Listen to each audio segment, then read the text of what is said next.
are broadcasting and the channel is live. So, hello everyone and welcome to Adventure on So Many Levels. We're going to play some Dungeons and Dragons. Dungeons and Dragons. I'm Christiana Ellis and I am the Dungeon Master. Our players tonight, Jenny Meltzer as Zaylene. Hey, you guys want to join a cult? Paul Fisher as Zinhorn Windborn. Good evening. Starla Hutchton as Carolina Swift. Hello, friends. And Mark Kilfoyle as Nedry Shiny Rock. I wonder just how many books this bag can hold. So, when last we left the Pocket Protectors, you had arrived in the city of Emerald Arboris, home to the enormous plane-spanning world tree by the same name. And you ran some errands, and you went to the library, and then you arranged to meet back up for dinner. And I think you had found a nice little, cafe with outdoor seating, and you'd all ordered, and everyone was excited for their food. And just as they're bringing the plates to the table, Wuta starts to flicker out, and he says, "Oh, dang it!" and then disappears.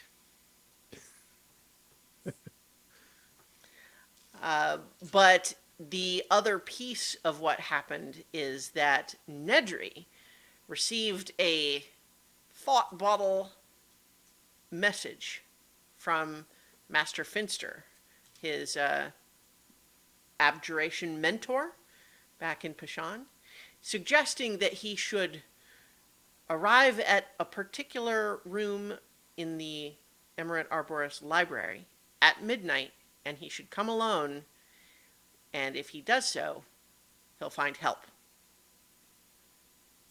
And so, as we rejoin our heroes, have you been making preparations, or you're just kind of, what are you getting up to in the meantime at a high level here? Because we're not role-playing several scenes here. We're saying, what did you do in the hours leading up to this meeting? I would stash the groceries in the tower and then snag Zaylene for some skulking about spy stuff, seeing if we're wanted within the city, checking out, I'm sure they have boards with notice boards and stuff. What I'll say without you needing to make a roll is that you don't see any indication of wanted posters or anything of that nature. Cool. It's a good sign. Well, I mean, this isn't part of the Empire, so. Certainly any of you that would have anything that a short rest would help you with can go ahead and claim that in the intervening period. So if you needed a short rest for anything, you could do that. But Zinhorn, do you need healing? Yeah, I do. I think if you take a short rest, you probably don't have to you spend healing can. spells. Yeah, you can do your hit dice. True. Just a thought. Well, But I can heal you too. You can. Do you get spells back from a short rest? Because I only get them Only from a my long rest. warlock ones. Only my warlock ones. Got it. Yeah, I'll take a short rest. Mm-hmm. Do the hit dice thing. So, what are your intentions regarding this meeting? Because all you have to go on here is you have the location, which Nedry, I think you recognize the place, which is one of the floors of the library that you saw earlier today has a great big orrery in it, and the shelves form a little bit of a circular pattern where there's reading area at the center, and that is definitely the place that you were invited to go. So you know how to get there. But you were also told that you should come alone. So what is everybody what are you going to do as midnight starts to come closer? The library is not closed, but certainly there are fewer people hanging out. But, It's open for the people who, you know, go out at night. And think you can after- still go alone, but I feel like we should at least set up watch to try to keep an eye on things because, I mean, Well- the adversary. The adversary, like, is strong and has lots of magic. Sure, And- but he's not stronger than Master Finster. Nobody's stronger than Master Finster. What if he's pretending to be Master Finster? He wouldn't be able to And he contact me dupes that you. way. Only Okay. Master Finster can use the other bottle. He designed it, I think, or at least he paid for it. I think that there's an aspect of this thought transference too, where you can actually like recognize the thought. Like, so it's not even just a voice or even just an image. It feels like him. Okay. Besides, there's a certain taste to his thoughts. They're precise and angular, and they often have, well, a sort of sense of danger around corners, more of uncertainty. He doesn't like shadows as much. I don't mind, though. Okay, but what if the adversary abducted Master Finster and is holding a wand to his head and making him contact you so he can get a hold of you because he knows that that's the best way to do it? That wouldn't happen. First of all, Master Finster can't be caught. It's one of the things that he keeps saying over and over again. I'm never going to be caught. Also, he is a little bit, well, paranoid, mostly. But if that were happening, I'm sure he'd find a way to let me know. Okay, but just on the off chance that he can't, I still think that we should try to like maybe keep an eye on things just in case something goes wrong. I have Sure. a question for you. Would it be possible that he's interested in anything that we're looking into right now? Very possible. I'm sure he's read many of my reports and my thoughts. Well, do you think it's possible that he may have come in contact with any of this corruption? Maybe. Hmm. He'd be probably pretty fascinated about it, and it would be good to share my thoughts with him, both literally and figuratively. I think that she's asking what if maybe he's corrupted and you don't know because you were corrupted and you didn't know. I mean, anything is possible, Nedry. That's all we're saying. Well, if he is corrupted, which I admit is a possibility, first of all, he would have many protections which would help stave off any difficulties.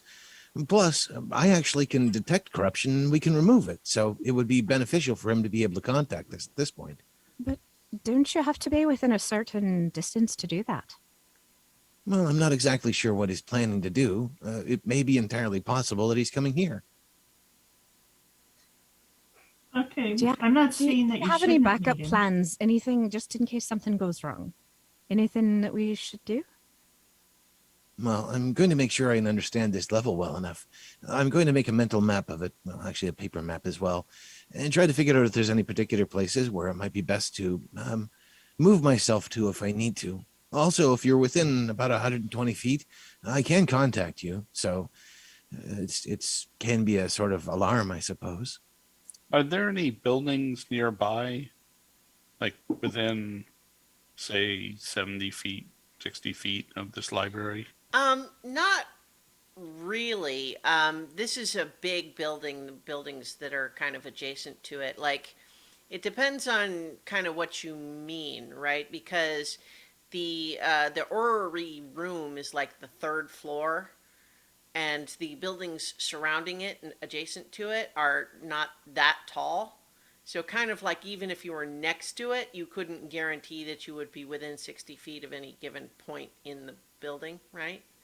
Right, but if I flew up to a rooftop, Mm-hmm. I could be within thought range and I could fly, Well, I assuming don't- there's a window that I could get in on There's the not third really floor. any windows. Mm.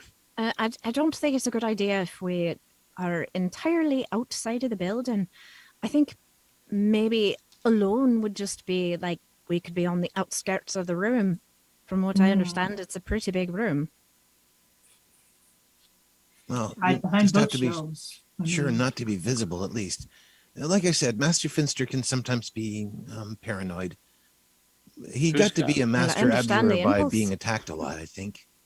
Who's got the invisibility spell? That should be me. Can you? How many people can you turn invisible? Let's see if I cast it. I'm Yeah, sure anything Master third Vince level is super or invisible. higher, I can cast additional people, or I can hide additional people. But Zaleen can hide in the shadows, Mhm. right? So I would really only need you and me. So I mean, it wouldn't be difficult, but I mean, we may not need to. Okay. Um, what do you think, Nedry? We could go in and be invisible and just be in a different part of the same floor of so Well, you know I you think could it's. I don't think that's necessary. I think if we're just within shouting distance, yeah. the biggest there's no thing need to is, burn a spell. well, also, depending on the circumstances, and honestly, I'm a little curious about why Master Finster reached out now, but yeah, I may just have a test to take. I have been preparing for a while for another grade level, but it's been more of a field test recently. But if he feels that anyone else is nearby, it would make me fail the test, for example. Or he may find it to be somewhat unnerving that, well, actually, he might think the same of me. He may also know about the corruption or what's going on and determine that I'm not to be trusted. And maybe think that I'm full of corruption or whatever he's determined at this point. The I thing haven't been is- able to report on all of that yet. Well, the thing is it's a library, and I know he said to come alone, but there are going to be people at the library. Well, There are I going was to be kind of people who hoping. can't get out during the day that may go at night. So, I mean, even if we're just browsing around in the next room over within shouting distance in case something goes wrong, I think it'll be okay. I was kind of hoping that I could ask you all to make sure there's no one else around. The We'll do circumstances our were rather best, but- specific. We'll do our best, I think. But I mean, there's no telling. There's some things we cannot control. Well, the three of you can be rather convincing. It's true. True. And it might be the only circumstances which would be foreseen. I'm not exactly sure how he's established this. It could also be through a scrying. It could be through some sort of augury. They can become somewhat difficult, but it did seem specific. The circumstances have to be right, or the whatever won't happen. It was an indication of help, so there's that. So Although- I mean, if we're gonna wait on a different floor, should like one of us be above and two below, or I have an something idea. like that? I have an idea. So out of my backpack, I am going to pull the remote viewer.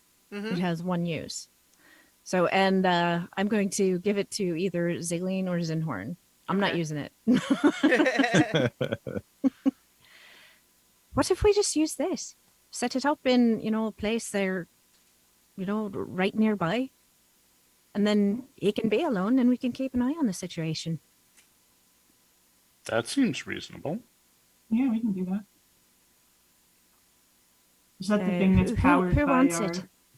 Just maybe Well, make sure that it it's not has its fully own visible. charge, right? Like once it's used, but you could recharge it with your little, spirit orbs. Baubles. Yeah, Yes, materia. I'll Our take it. nightmares. Yeah, go for it. Yeah, so specifically the way that works is that there's two parts. So essentially, wherever you put one piece, the other piece will show what that one is seeing. The first piece is seeing. So Okay. it's essentially a little magic spy camera. That's what it is. Like a magic baby monitor. Yeah, exactly. Um, I mean, So- Just it's, give it's one in half to D&D Nedry Beyond and for you we can if take you the want. other. yeah. Well, Nedry, you can, just put it somewhere in the room. I don't want to be focusing on it. okay. But I mean, like pick a place where you want the conversation to be, and we'll point Well, that thing in that I direction. think he Right, already well, knows where it's so, going to be. yeah, specifically, Nedry, you know the spot in that room, and part of, you imagine, the reason for choosing that location is that you kind of have to go around the shelving a little bit, into, like, the center area, which, like, is specifically makes it hard to get line of sight on that location from far away, right? But there's probably a bookshelf like opposite, which, does face that spot. Well, so Where I this could mean, be put. specifically, if you're looking at the map, the here in the Yeah. this yeah, exactly, that, so here, let me, If you just set it to one side, then should be able to get right, a view So- of. yeah, Both of you them. were definitely, it was like here in the center that you were. Yeah. So yeah, now these shelves don't go completely floor to ceiling. There, there is some space above them, but they are pretty tall. It's like you can't, like even a regular human wouldn't be able to, like, you have to climb up a ladder. I'd say they're maybe like, say, 12 feet tall. So if you pick a spot somewhere over here, for example, that watches this area, and he's probably got a little paper map he's actually directing people that he's drawn out as he's paced the area, then you should be able to see everything. I don't think that would violate the terms because no one else is near me. Right. As long as I generally know where you are, I can get you a message. Well, we can go and sit somewhere. Let's see. Looking for a table. That would make it easy to kind of, like, there's a table here. Ugh, come on. We Right might here. want to roll through there quick before, like, what time is the meeting at midnight? Yeah, well, midnight. Midnight. And so that was going to be my next question is what time you would be planning to head over there. I think we should go early, obviously, and just the three of us go through that section of the library and see if there are any people in there. And if there are, come up with a way to get them out of there so that they have their privacy.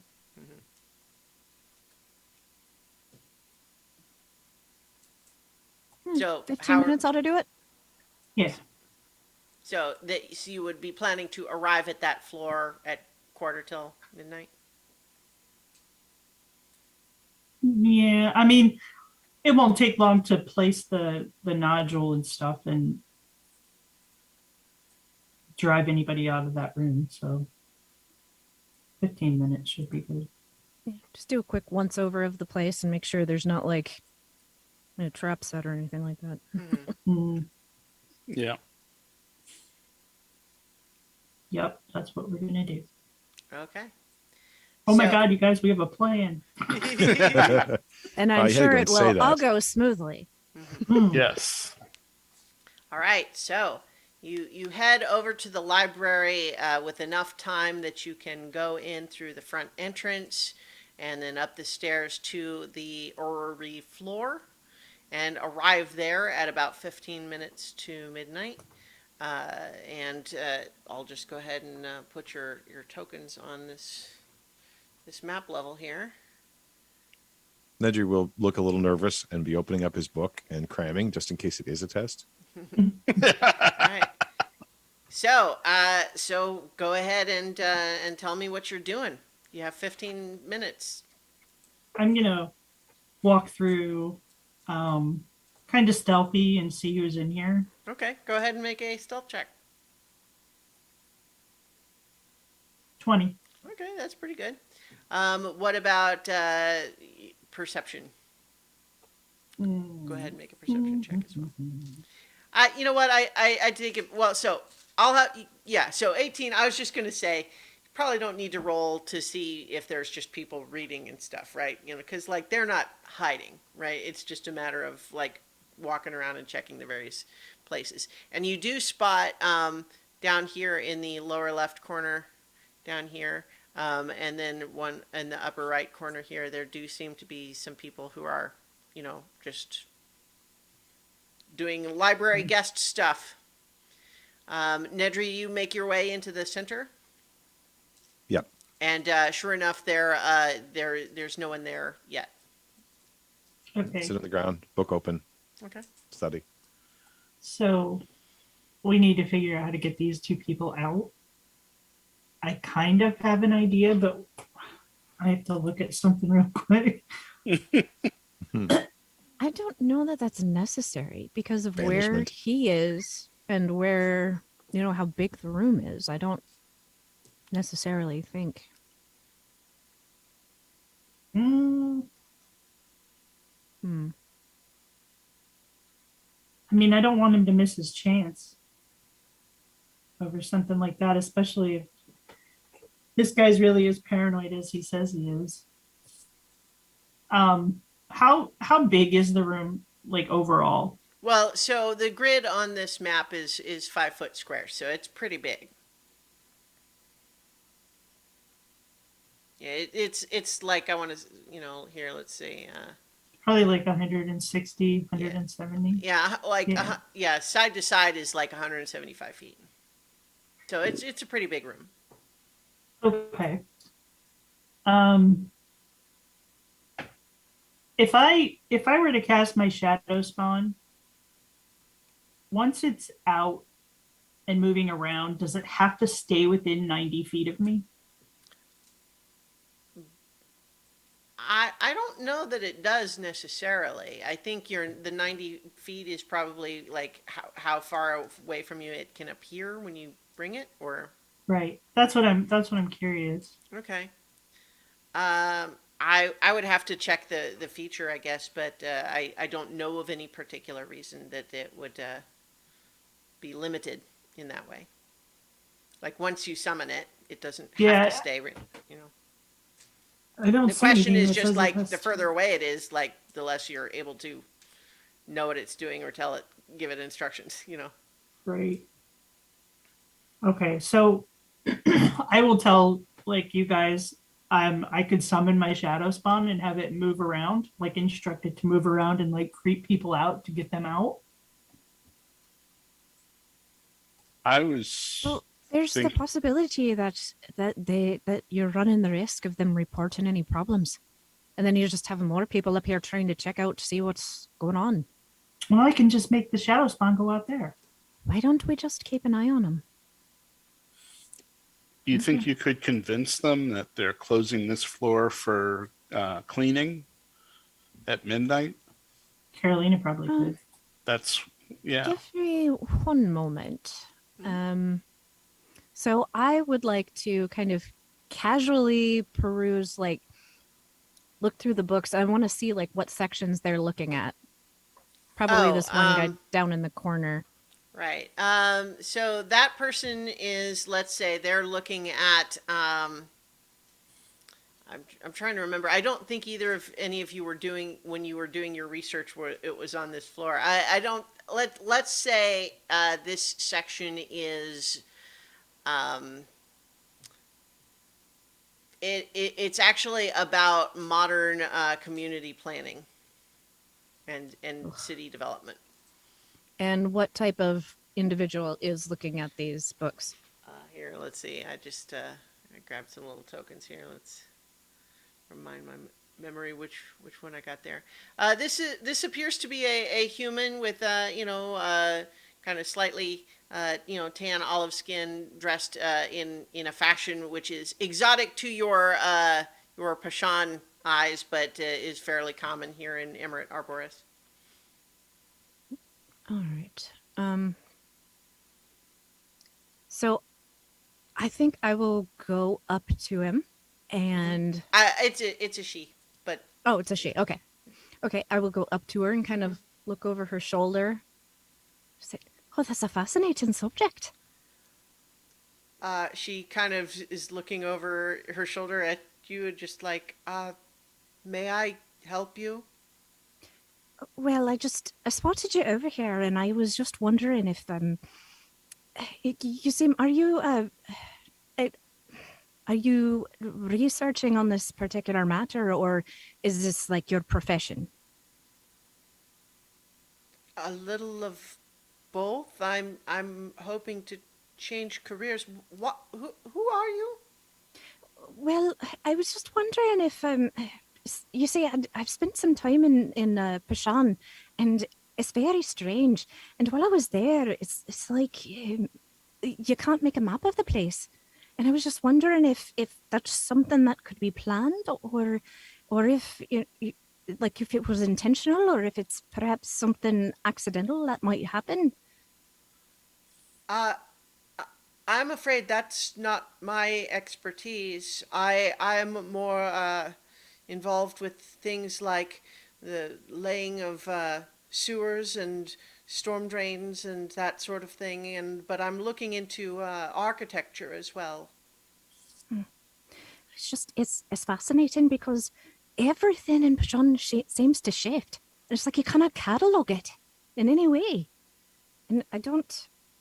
So I just thought if maybe you were an expert on the matter, maybe you might have some advice on how someone might go about making an accurate map of something like that.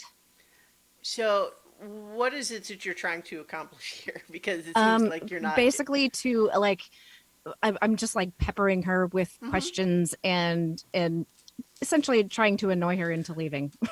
Oh, okay, okay, okay. So I guess go ahead and make a performance check, then to produce this effect that you're looking for. Because certainly, I was going to say I wanted to make it clear whether that's what you were doing or whether you were trying to actually like engage her in a way that she would be interested. Oh no, I don't actually care. Yeah. Okay. Well, all right. That clarifies it. Okay. So with a 28, I think you see her looking as you kind of keep asking. He's like, well, that's really not my field. Well, you know what? I'm not sure.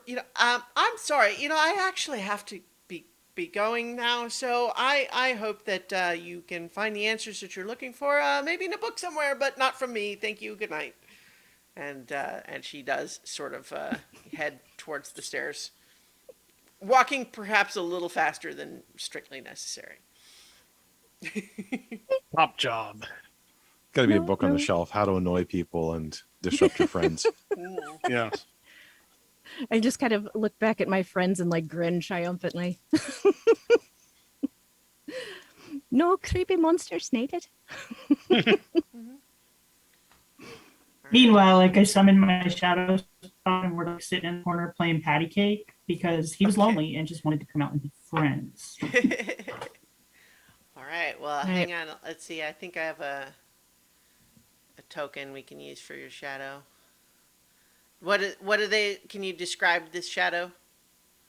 He's happy. He has like a smiley face. Oh, He's just a he's shadow. he's a shadow.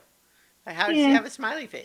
He's like my shadow, but like where his face is, it's like like a darker shadow, like a smile. It's very creepy, but Well, also I don't very have nice. a token that has the shadow with the smiley face on it. That's but okay. I've made a Yep. little token for you here that I will give you control over. Thanks. So I think maybe I would have directed Zinhorn to like you see where this opening is here for the this little area that you go through. Mm-hmm. Mm-hmm. I probably would have pointed out like this table down here where you can keep an eye on anybody coming in or out of there, something like that. Hold on. Where I can't see 'cause now where that it area was is that clear. you want me to go. Like right down here, it looks like there's a table Well, or Okay. something. so try to describe too, just because some people listen only in audio. Hmm. We've got a great map. Those of you who listen only in audio, it's very cool. But we will we will endeavor to describe things visually as well. So down in the southwestern corner, there seems to be like a table that has a nice view of the opening to the reading area, so that Zinhorn could keep an eye on anyone coming or going from that spot, potentially. All right. I'll set up camp there and keep my eyes open. And you have the remote viewer. I have the remote viewer. Um, Okay, it's getting close, by the way. Like Right. what you've done is like already probably 10 minutes worth here. right. Me and my There's- shadow guy are gonna come over here, Mm-hmm. and I'm talking to him like as I'm moving. I'm just like random nonsense that doesn't make sense, and we're just gonna walk by Okay. this shelf over here, Mhm. like la la la, just to see if this person sees us. I think they shush you as you go by. A male half elf, looks like, you know, just getting into middle age, and there's a little bit of a scowl at you as you are talking, and just shh. My shadow spawn is gonna look back at him and scowl, but it's gonna be really creepy because it's just a black mouth. Okay. What Make- section? Have your shadow make an intimidation check. Okay. This is in the northeast section where this other patron is. Ooh, Oh my god, I Nat rolled 20. a natural 20. So Okay. Yeah. So I think that there's that shh, and then your shadow, like, what's this natural 20 intimidation end up like here?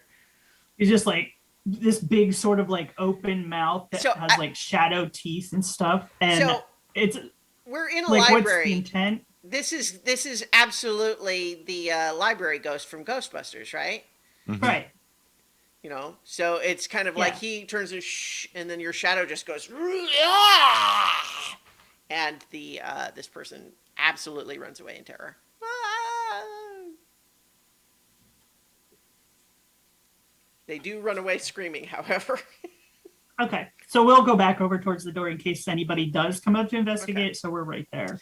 Incidentally, in this roughly square-shaped room, big room with the shelves along the sides, and then the circular shelf around the center.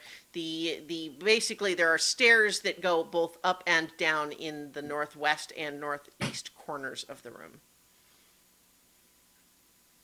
So I think one of you should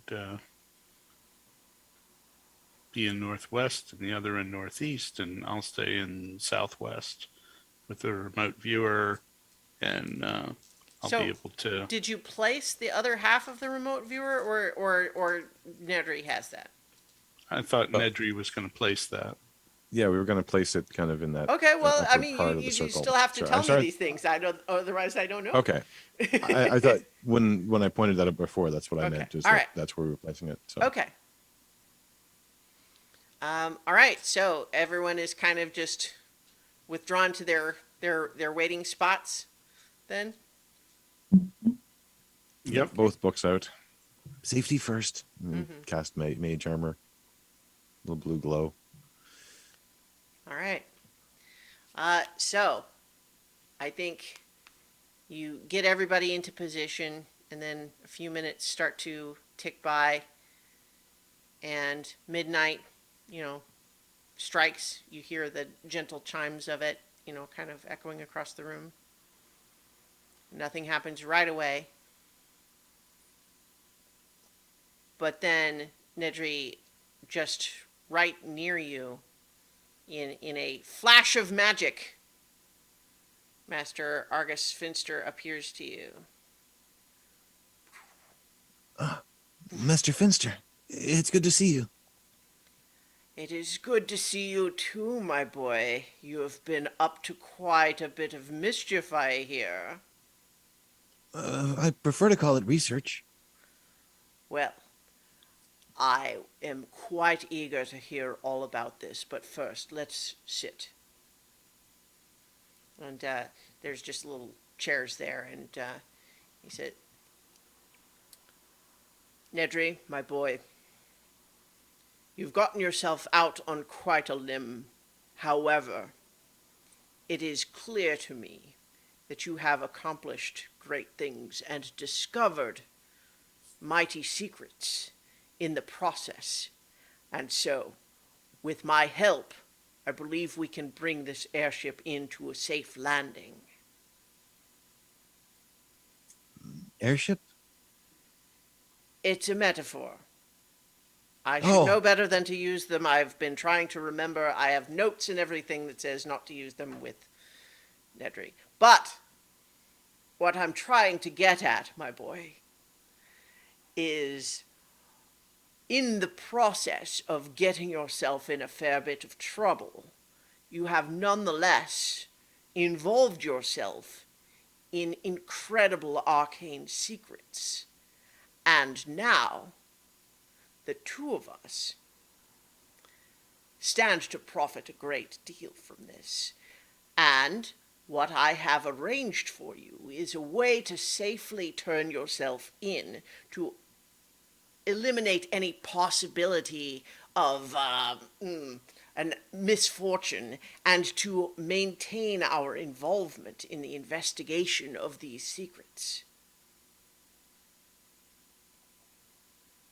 Well, that's not exactly what I had intended. There's still a tremendous amount to research and understand. Nedry, And let me cut you off right there. I understand that you have gotten yourself involved with some adventurers that have been filling your head with all sorts of ideas. And I don't even want to get into a discussion about the merits of those ideas beyond the fact that they have led you to the precipice of becoming a traitor to the Empire. I don't think that's what you want, is it? Well, no, but that's not Of the course relevant. not. Of course not. So, that is why I have involved myself. We can together explain the scenario that led to this point, explain why this is all for the good of the Empire, and we can be brought back into the fold and kept at the heart of the investigation of these incredible things that you have discovered. Well, that does sound appealing, but there are some unresolved issues with respect to the Empire itself. There was some research that was conducted. He kind of puts his finger to his lips there, and he just says, Nedry, let me be very clear here. I have intervened on your behalf. And if you believe that you can persuade your friends to be cooperative, then we all stand to come out ahead in this business.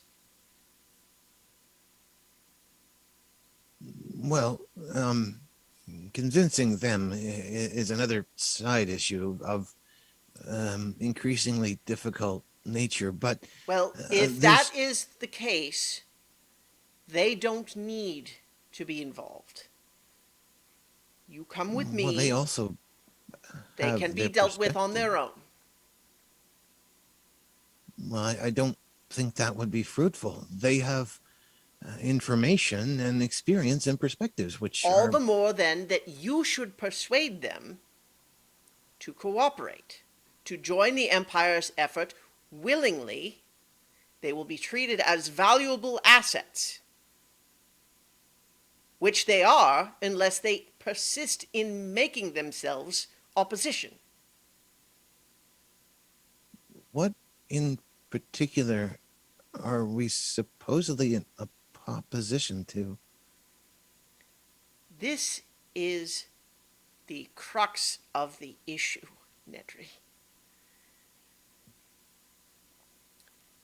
There are powerful magical artifacts and ruins and who knows what else we hope to discover. But it is in the Empire's interest that these things are not discovered by the wrong hands.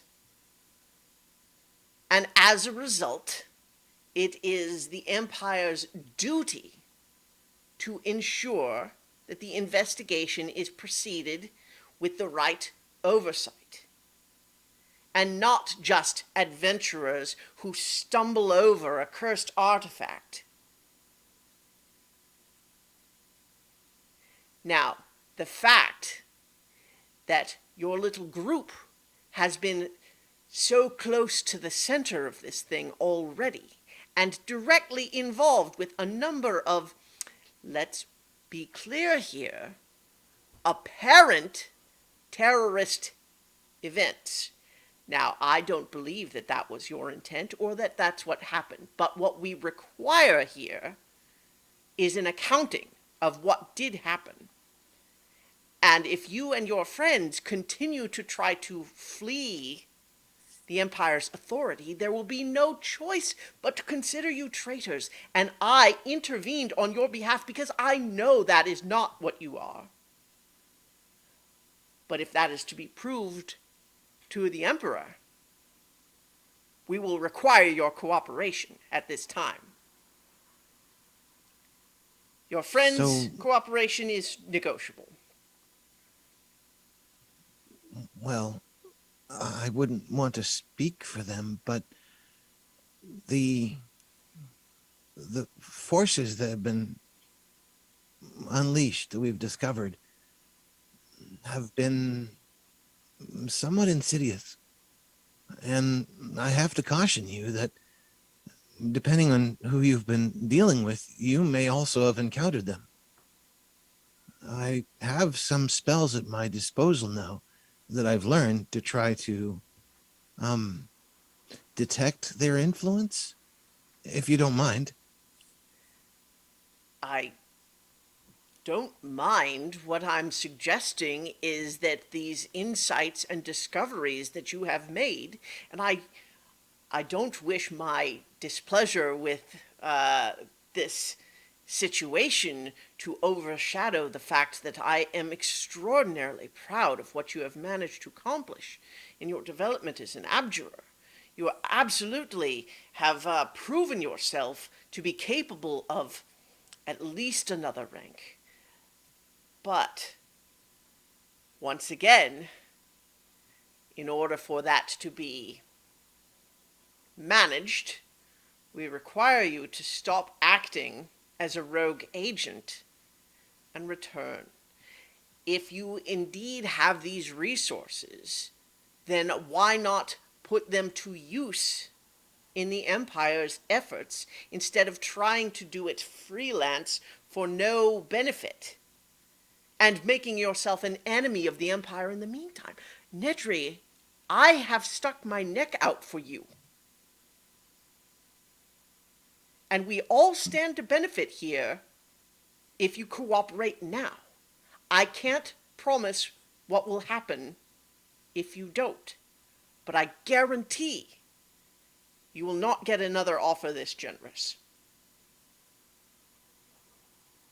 Well, I'm very honored that you would do that. I frankly have been a lot of concerned about some of the things that we've seen, but if you have come in contact with some of this, I may be able to tell, and it'll be a useful illustration of what I've learned. And he casts Detect Nightmare. Okay. Remind me what the range of that is. Like what? So I know this is a homebrew spell that I wrote, but I don't remember the details off the top of my head at the moment. It looks like 30 feet of sight from me. Okay, yeah. You do not detect any presence of the Nightmare corruption in Argus. That's very relieving. I know that from your perspective, you can't see the complexities that the spell weaves around things, but it is useful for detecting of the What the is elements that of one of the corruption. spells that you discovered in this process? It took a long time to learn it, yeah, but I Well, did. I have more to learn too. Splendid, Nedry. See, this is what I'm talking about. These discoveries are unprecedented. They are incredible, and they deserve to be researched with the most resources, the best the Empire has to offer. And you can be a part of that, Nedry. I'm frankly a little bit conflicted here, because at the same time that the long leash I have allowed you gave you room enough to make these discoveries, but it has also, unfortunately, allowed you to come into contact with people who have given you reason to doubt.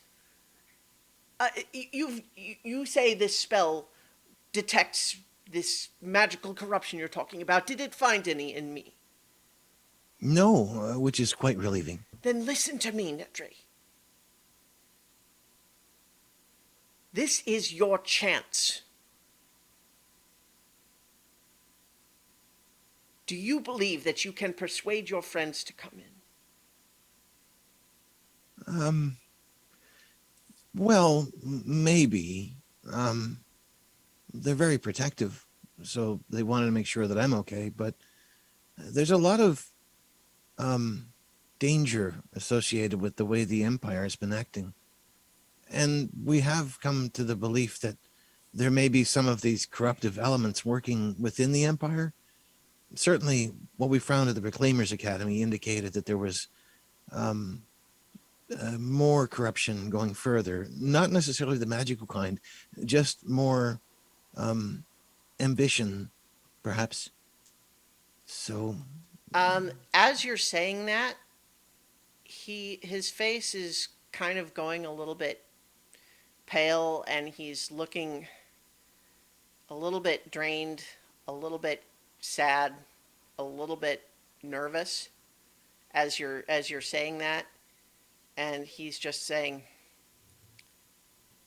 Nedry, I just don't think that's going to be good enough. I hope that I can persuade them to give you another chance. I'm sorry. I wanted to share more with you, but until I was able to detect the corruption, I didn't know if it would happen through the bottle. Nedry, And what I have can so tell much you to- right now, don't resist. And this is where I'm going to briefly flash back just a few moments here to where Zaylene, you and your shadow, and then Carolina, you and over at the other stairs. I think you are listening carefully and probably can't hear with.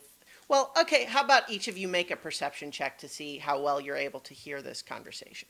Because it's a ways away in a big room with a bookshelf before you, but it's also quiet otherwise, so. Zen Okay. probably doing better than others because he's got the. Well, yeah, remote so viewer. Zinhorn's got the remote viewer. I'll cover him in a moment. Okay. Okay, 8. so yeah, 8 and with a 16. 16. I think with a 16 you can still really only kind of like you can hear the conversation and kind of the emotional tone of it, but not really the in specific details, right? Zinhorn, you with the remote viewer are basically you have closed circuit camera of it, so you're good. Actually, the remote viewer, I can't recall if it says that it captures sound or not. It does. It does? Okay. Well, that's fine. I have no objection to that anyway. So you're following this whole conversation. But but both Zaylene and Carolina, you're listening to what you can hear, and then all of a sudden you don't hear anything. Everything just completely cuts off. And we're rolling initiative. And go ahead and you roll initiative too, Nedry. Although you are technically, we're flashing back a little bit here, so you're still having the conversation. Sure.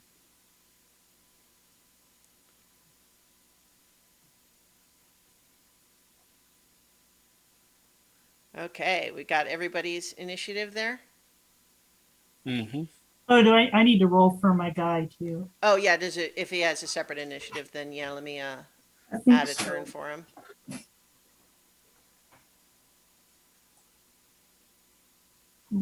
Check. It takes his turn immediately after me. Okay, so we don't need him separately on the initiative tracker. No. Okay, so so Carolina, you are actually up first here, in the sense that you are at the top of the stairs. You've been listening to the conversation, except all of a sudden, no sound at all, completely gone, no sound. What do you do? That is not a good sign, and I am actually going to cast invisibility on myself. Okay. Okay. Great. I'll And put a I'm little gonna move. Let's see, 1, dot 2, on 3, you. 4, 5. Here. Okay. As you move away from the stairs, you start hearing again. Mm-hmm. Okay. Zinhorn, you at this time would still not have any indication that anything was, you're just still watching the conversation. Okay. Nedry, same. You're having the conversation. We only rewound like maybe, like it's basically just before the last exchange between the two of you, right? So we're not talking like multiple rounds, but we'll see how it develops. Okay, so at this time, hang on. Sorry, I've got to grab my my tokens.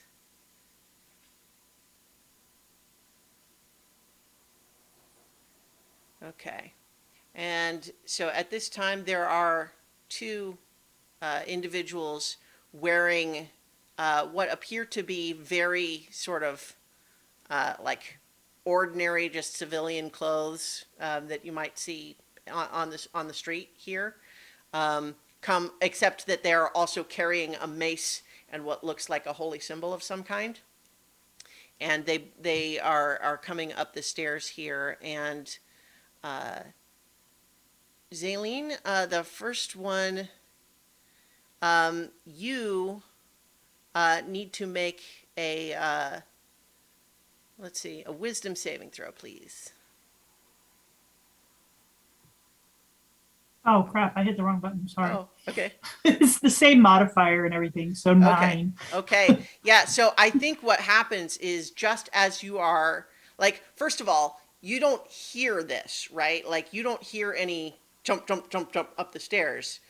But I think there's a flash of movement, and you manage to turn your head just enough to see this person coming up the stairs with their hand out, and then all of a sudden your body goes rigid. You are currently paralyzed. Okay. With a hold person spell. Does that affect concentration? No, Okay. but you are briefly incapacitated. Okay. Hang on, let me just double check that is, yep. Okay. So, that, and then on the other one, Carolina, I think you would be, which direction would you have been looking? Would you be looking back towards the stairs? Yeah, probably. Okay. Because, yeah, as soon as I moved away from that area, I started hearing again. So that's where I'm looking. Okay. So I think then that what you see is this person coming up out of the stairwell, and they are making a perception check, which I'm going to have you go ahead and do well, let's see. You're invisible. And I'm like right on the side of this bookshelf Right, here, but- so I don't know if that counts But as they're any they're cover. they're looking for you though, right? So they're Mhm. looking for anyone they can see, any evidence of anything, right? So they are going to make a perception check at disadvantage, we'll say.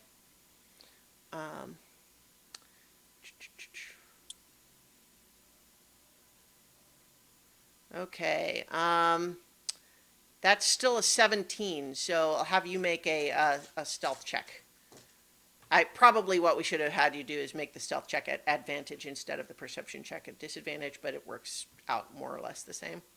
Okay, yeah, so what you see is this person coming out, and they are definitely like looking around really suspiciously, but they don't seem to have noticed you in your invisible state. But they do look like they have, they are ready to do something if they see anybody. Okay. Okay. That makes it, yeah, there we go. Sorry, I have to reveal all my tokens here.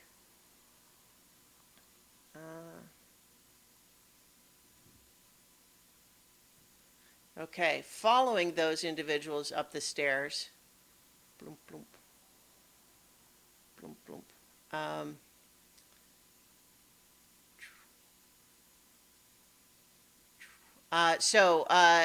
Zaleen, you are currently paralyzed and therefore unable to resist when one of these individuals who are dressed, again, in relatively unassuming clothes, but sort of very free-flowing, sort of like robes that would allow for a lot of free movement. And one of them very gracefully runs up to you, sees your paralyzed state, and then grabs your hands and begins to apply manacles. And they are like spellcaster manacles that would prevent like somatic components for spells. And so that is what one of them is doing. The other one sees your shadow thing, and I think is going to attack it. I assume it gets attacked like regular. It's, has substance in that way, right? Yeah. Okay. So they're gonna make like they just start lashing out with these rapid fire unarmed strikes. So let's see, that's a dirty 20 to hit. Yeah. For 9 bludgeoning damage. Okay. And then let's see, you need to be make it. Can it be prone? Is it immune to prone? It doesn't. If it doesn't say it- that it's immune to prone, then it's not immune to prone. Nope. Okay, so it needs to make a dexterity saving throw.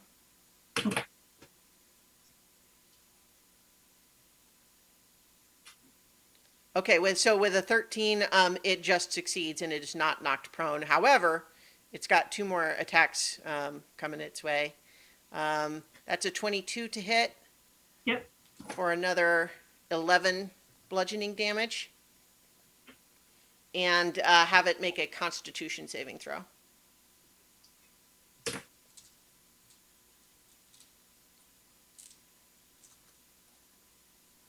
All right, yeah, so once again, it is able to resist that. It is not stunned, but one more attack.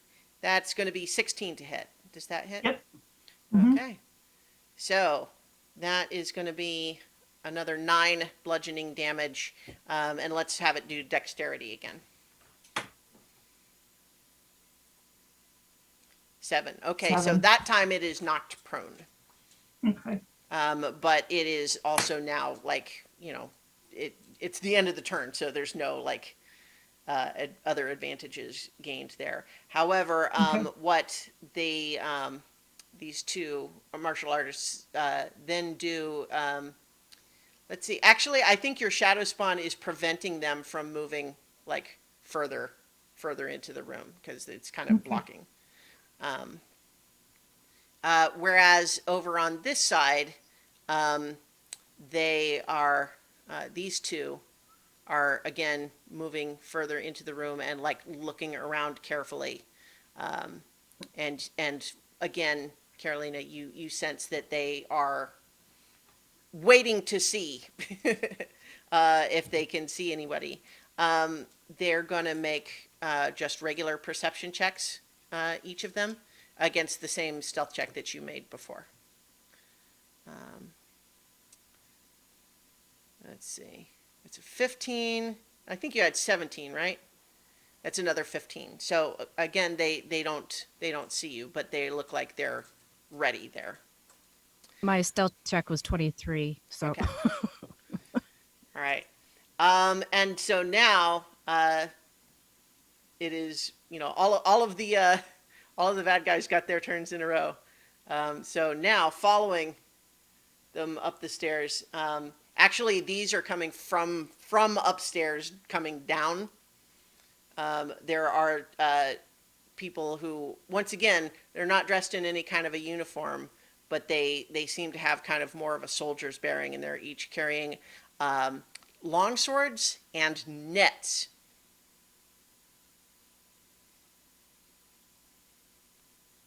And they're moving into the room as well. I'll just go ahead and you know what, they get to make perception checks too.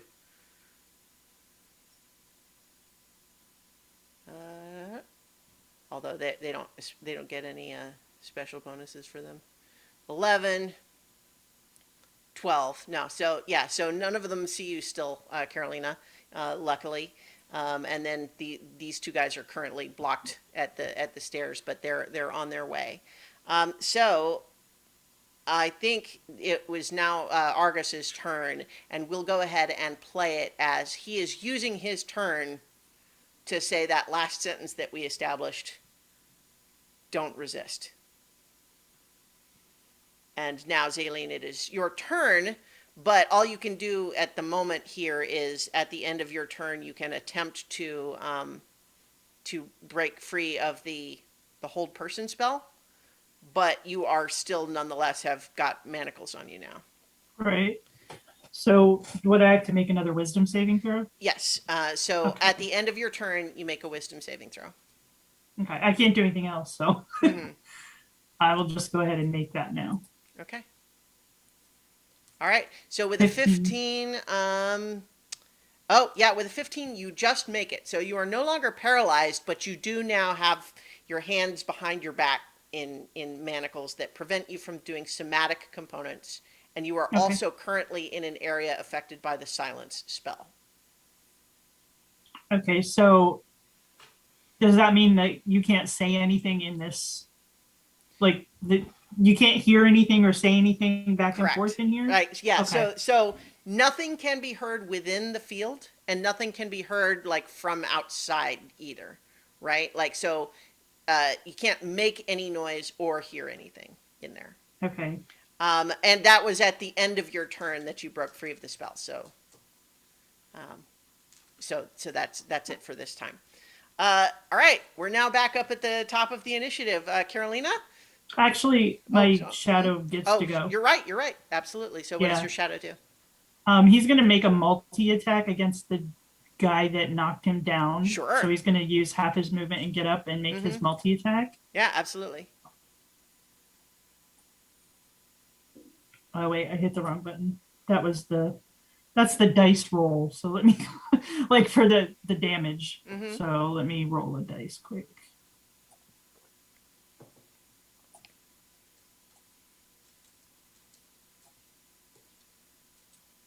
Well, that's a 15. Okay, a 15 does not hit. He smoothly dodges out of the way in a very graceful, sort of almost liquid sort of slide, avoiding the Okay. blow. And then he gets to do that again. Mm-hmm.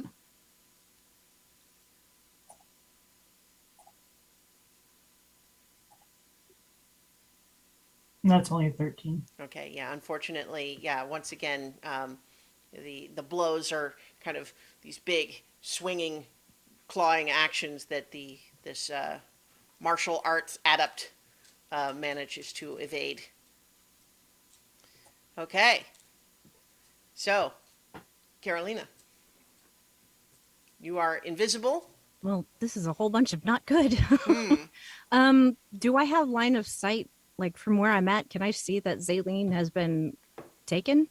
From where Yeah, I'm at? so I mean, certainly you can glance over there to see what's going on, and you can see there's a whole bunch of people who have come from the stairs, and that Zaleen is, like, there's actual, like, fighting happening with the shadow thing, and she seems to have her hands behind her back. Okay. So just as a reminder, if I have invisibility up, which is concentration, Mhm. I can cast another spell that's. I'm trying So to, you can that's cast not anything that's not concentration, or if you cast another spell that is concentration, it will drop the invisibility. Right. So I could cast sending in it and I'll be fine, right? Yeah. Okay. Doesn't that Well- break the Well- invisibility? Yeah. Well, that's Oh, yeah, that's no, my you're question, right. does it? I'm sorry, Okay. because invisibility is special rules because it's not just the concentration. Okay. It is also if you attack or cast a spell.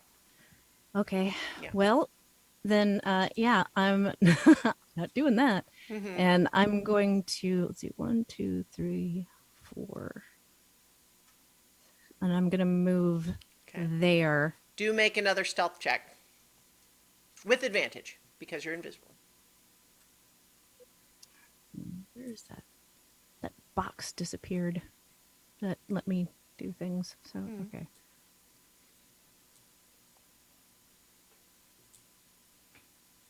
Oh, a 22 and a 29. Okay, yeah. So I think that you managed to all of those people right there by you are actively looking to see if they can see anyone, and they look like they have something like ready to go if they do. But you managed to slink away, and they don't seem to have responded to that movement. Yep, I am staying out of sight and I am watching because there are way too many dudes here that I cannot do anything to all at once. Right. So, are you you're moving then, or are you like taking the hide action, or like what? Yeah, that's probably a good idea. Because yeah, I'm just moving and trying to stay out of sight. Yeah. So we can go ahead and say that 29 is a good roll. I'll say that counts for your hide. Okay. Zinhorn, you have you don't have line of sight on either Carolina or Zaleen. You've just been watching this conversation, but there's a tone of finality to Argus's last sentence there that he Yeah. gave. That's enough for me to realize that he's about to attack Nedry. So I am going to get in motion. And those bookcases are 12 feet high, so I can go right over them. If you're flying, yeah. Now the ceiling isn't that high, but there's enough room that you could fly over. Well, bear in mind there's a though your whole movement orrery speed, though. above it. Well, there is, and it's moving, but you could avoid it. But at the same time, bear in mind how big this map is. You still are limited by your movement speed. Right. And my movements, I believe, is 30 feet. Right. So you could dash and get further, but that would be your action. Yeah, I think that's what I'm going to do. Okay. Whoops, sorry, didn't mean to grab you there.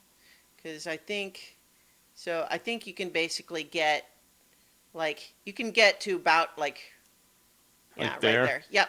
Yeah. So you would be up on top of the shelf there, and we can Yeah. even say, rather than in air, you can say you've sort of landed there. Yeah, land Okay. right there. Yeah. So I think you land there, and all of a sudden, I think Nedry and Argus would kind of just huh, look up at you. Yep. Okay. Nedry, it is your turn. Okay. Probably there's still a look of shock on Nedry's face after hearing Master Finster say that.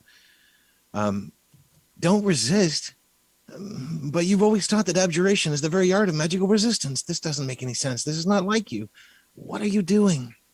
Why are you doing this? And with that, he's going to do detect thoughts. Okay. All right. Yeah. So I think you get surface level thoughts just immediately, without any kind of a saving throw, and it's what you get is sadness, embarrassment, this feeling like it's a complex stew of emotions, because primarily what you're getting is this was high stakes and he failed to accomplish what he was trying to do, which was to convince you to come with him. And that hasn't happened. And yet there's also in there just a little bit of a hint of he's impressed that you are, sort of standing up for this principle instead of just doing what you're told. but he is basically sad and upset and embarrassed.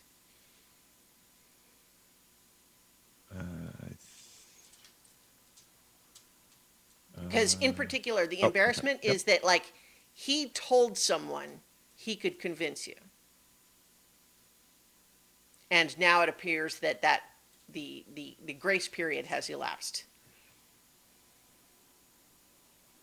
Okay. He's going to maintain that, and the detect nightmare goes away. Okay. All right. Okay. It is now these spellcasters here maintaining this, and this one I think is going to try to continue beating up on your shadow creature.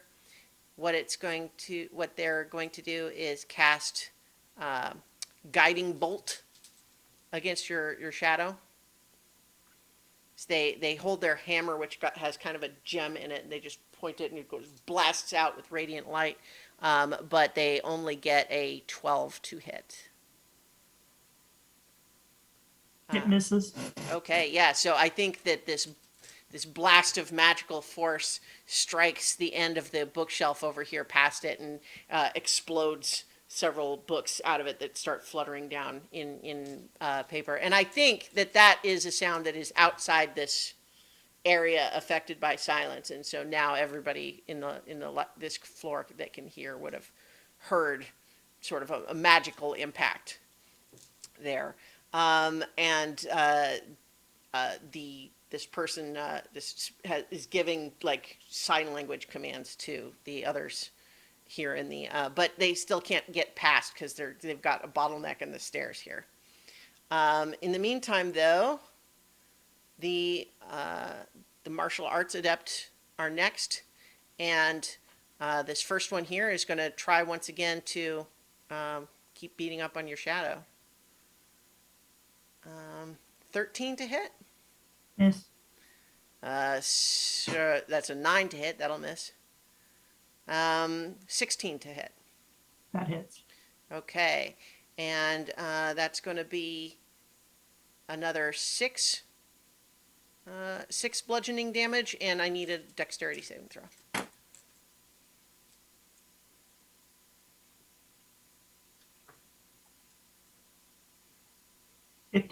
Okay. So that it is a success and is not knocked prone. The other martial arts adept that's right here is going to basically use their action to make an acrobatics check to try to flip over these others individuals and land on the other side. So I'm going to set before I roll a DC of 15 to accomplish that.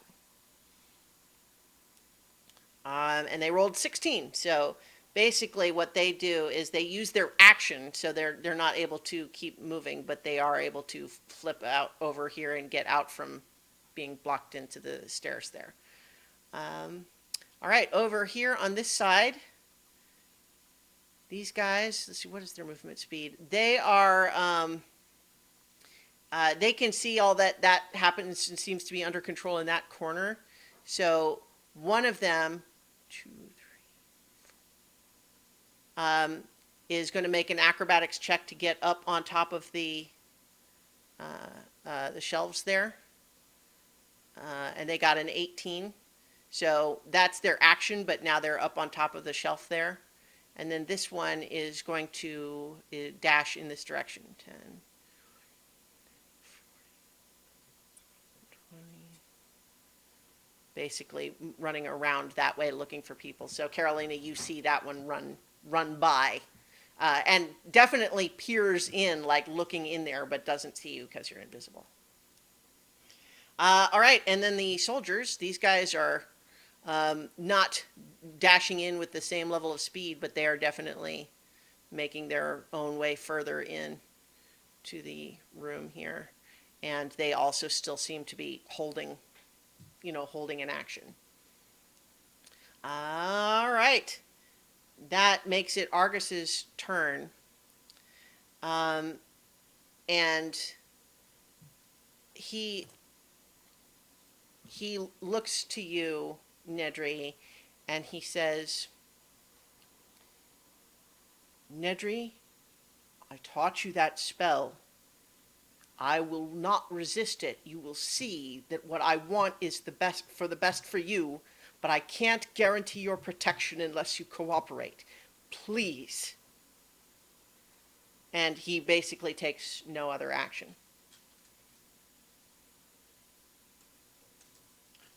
All right, Zaleen, it is your turn. Okay. Now, yeah. I know I'm manacled, but I don't need my hands or any like vocal or somatic components or anything. I'm going to expend 3 charges of my Twilight skin Yeah. and envelope these bastards in darkness and evil ribbons. Very nice. The other thing is too that contributed by the fact that just this little bottleneck here is that they don't technically have you grappled right now. You are manacled, but that doesn't mean they have hold of you. So you could technically run away. You would be subject to an opportunity attack right now, but would they be able to take opportunity attacks inside of the yes, but it would be at disadvantage. Okay. So, yeah, I'll go ahead and back up away from them. Well, so you could, yeah, if you do the shadow thing first, then the opportunity attacks will be at disadvantage. Yep. I'm gonna so do that first. What's the radius of it? It's 10 10-foot cubes. Okay. 10-foot cubes. Is that right? Yeah. I thought you'd been doing spheres before, right? Wasn't that what you were doing? No. It says right on the thing a volume. Well, because you can do 2 different things, right?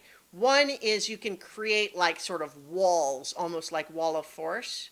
Oh yeah, the you're other right. thing It's is a 30-foot diameter within 120 feet of me. You're right. I'm sorry, I read the wrong one. That's okay. That's just why I was trying to clarify. All right. Yep. So let's see. Let's get a 30-foot diameter here. 1, 2, 3, 4, 7.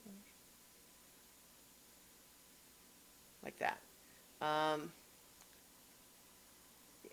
Yeah. And so you can have it be like that.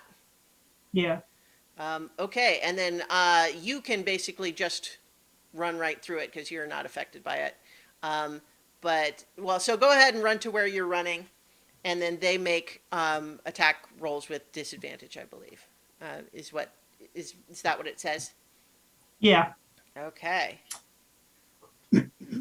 All right. So they are going to make. They are throwing nets at you. Is what they're doing. And hang on. So hang on. I didn't. Okay, there we go. That's what it is. So with disadvantage, the first one is 16 to hit. That hits. Okay, so what that means is that you're not going to get out, at least on this turn, because you are. So when you are hit by a net, a larger, smaller creature hit by a net is restrained until it is freed, and so I think you would get to like just to there. And then the other one, like, is going to come and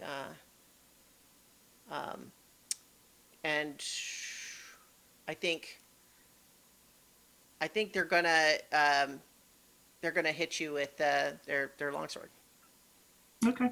Oh wait, no, they can't move. It's still just the opportunity attack. Well, Right. and you know what? In fact, they were both doing that. So basically, I think it's not fair to have him change what he was doing based on the first one attacking because they're both reacting. So he also threw his net, we'll say, but it's moved because the first one got on you. So Okay. we'll just leave it there. But yeah, you currently have a net on you, and will require potentially an action to get yourself out, and that action is probably at disadvantage because you are manacled. Mm-hmm. Okay. Carolina. Oh Yeah, no, your me shadow. again. Your shadow can go. And Yeah. in fact, you could make Yeah. you could have your shadow attempt to get you out of the net potentially, but it would be Okay. subject to its own opportunity attacks. Okay, I'll do that. Okay. So, So- what do I need to roll just to? So it can either do slashing damage to the net, or it can make a strength check. It's a relatively easy one, but you know, Let me it's a see DC 10.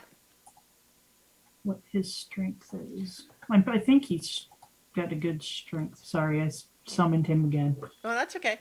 So yeah, if he either makes a DC 10 strength check. Oh, looks like with an Nope. 8 though. So He didn't basically, do it. yeah, he is trying to pull the net off, but it's just a little bit too tangled for him to get it off this time. And also, I think he would have had to move like that to get to you. How far away was I from him? Well, just so Oh, on the, yeah, on yeah. the map here, yeah, he would have had to move just up adjacent. So I think he's gonna get 2 opportunity attacks. Okay. All right, so one from the martial arts adept. That's a 22 to hit. At disadvantage. Oh, you're right, disadvantage. What kind of shadow spawn is this, by the way? 14 to hit. This is the second one, disadvantage. That is his armor class. Okay. So that's going to be another 11 bludgeoning damage. He And- did. It was a fear one. Oh no. Did you say he's dead? Yeah, he's gone. Oh no. All right. Well, he did his best in his final moments. He tried. Yeah. Okay. So then that makes it Carolina's turn again. I'm staying put. I'm well hidden. I'm invisible, and anything else I do is going to get me caught. Mhm.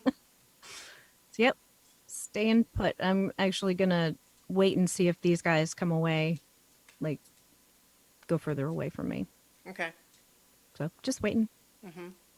All right. Do you want to hold an action or anything? No. Okay. Zinhorn, what are you doing?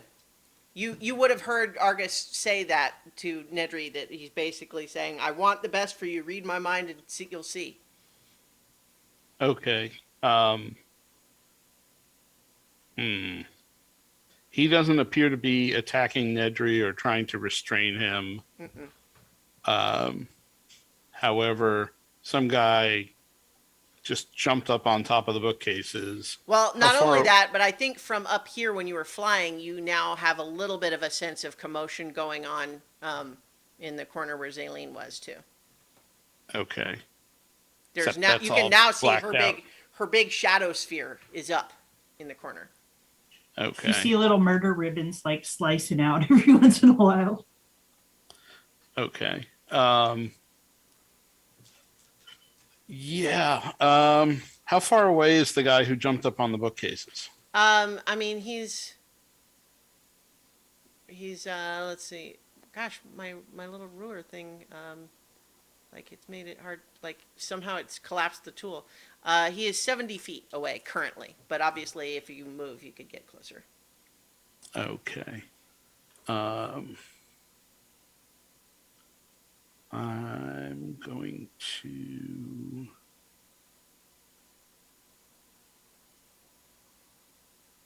Hold on one sec. I didn't know to flame strike him. Where'd he go?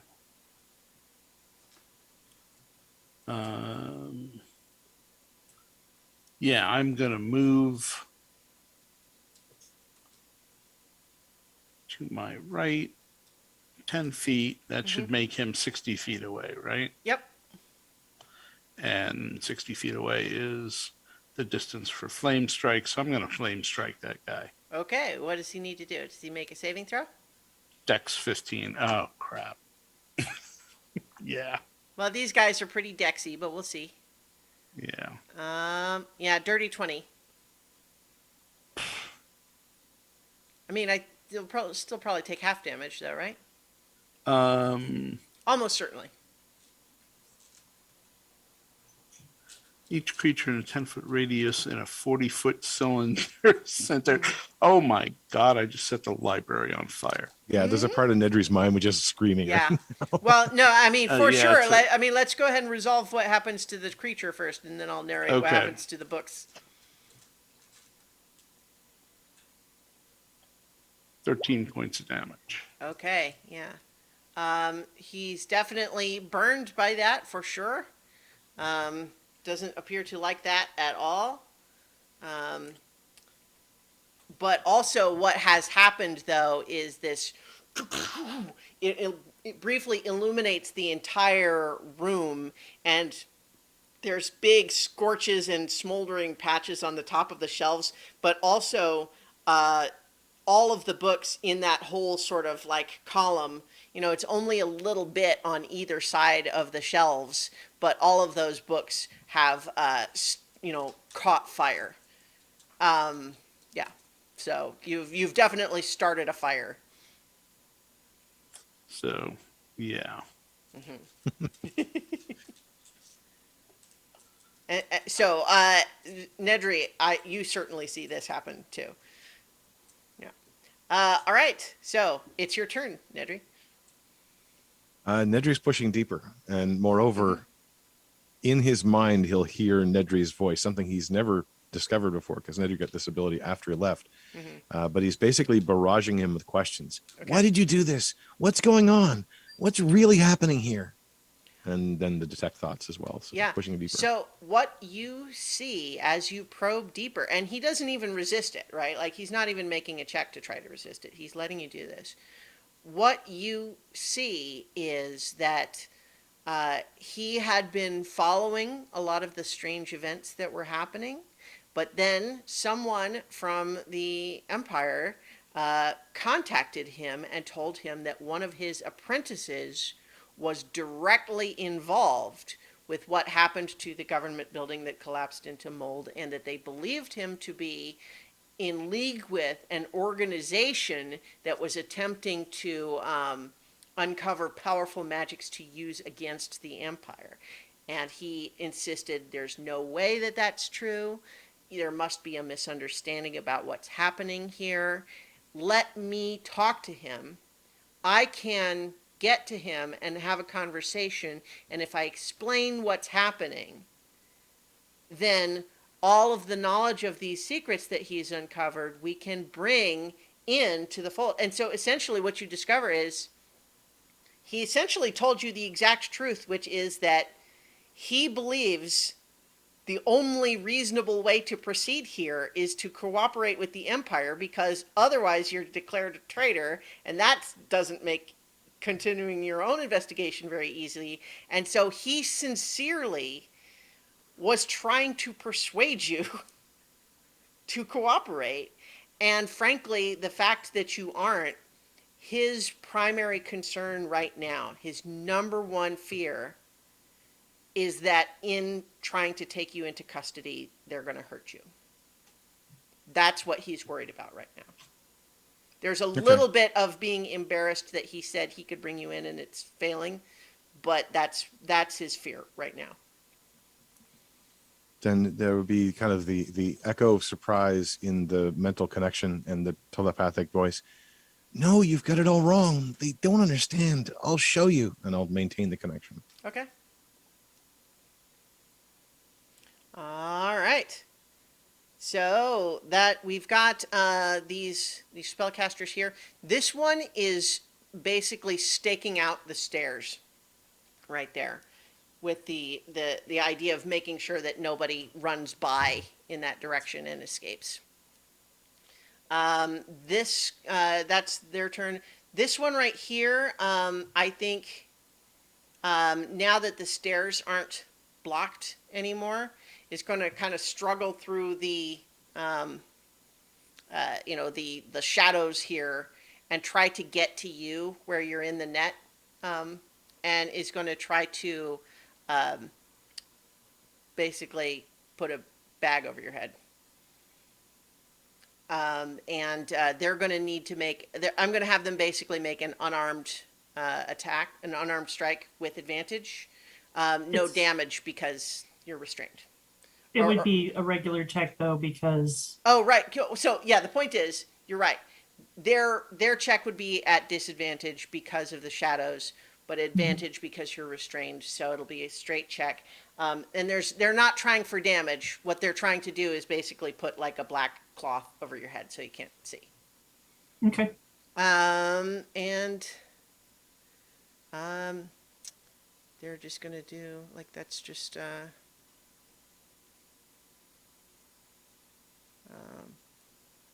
okay. Natural 20. So yeah, I think I think you are now not able to see anything. Your hands are tied. You're wrapped up in a net. And I think with the natural 20, I don't think you can get out on your own power right now. Not unless you can do something other than just struggle, right? Hmm. And you are still in silence. So, yeah. Does that looking good for you aura right do now. damage that they're surrounded by? The aura that they're surrounded by. No, it's like a trap. It like a little bubble, right? So like it Okay. is disorienting, so it makes it hard to get out, and they can't escape it without having to sort of like punch through the field. Gotcha. But no damage. It's a trap, not you know, like it's a prison, not a like dangerous Okay. trap. I couldn't remember that one. It's been Yeah. a while since Nedry was caught in it. That's all right. Yeah. So, yeah, we're in a tight spot. And then it's the martial arts adepts here. They're going to try to push through and get out of this this thing. So what do they have to do? It's a strength check, I think you said. Yeah, it's a DC 17 strength check. Okay, and they make it at disadvantage. Hmm. Okay. The first one is going to get a 4. That's a natural 1 there. So, yeah, that's not going to happen. The second one, 9. Yeah, so they are being, forced back by these swirling shadow ribbons.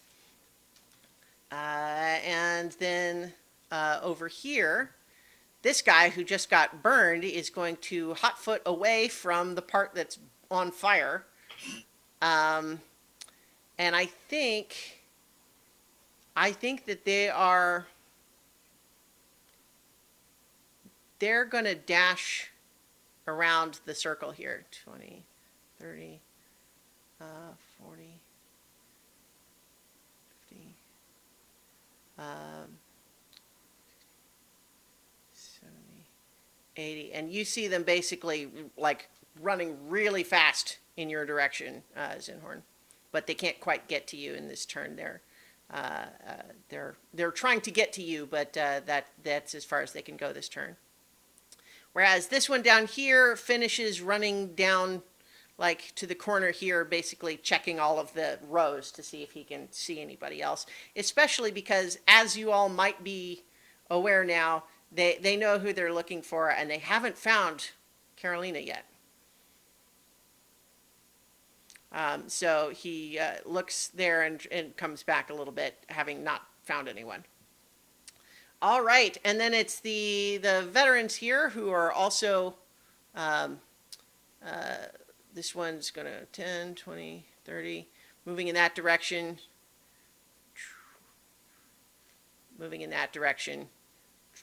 continuing the search. And in fact, actually, I'm going to have the one that's closer to you make a perception check.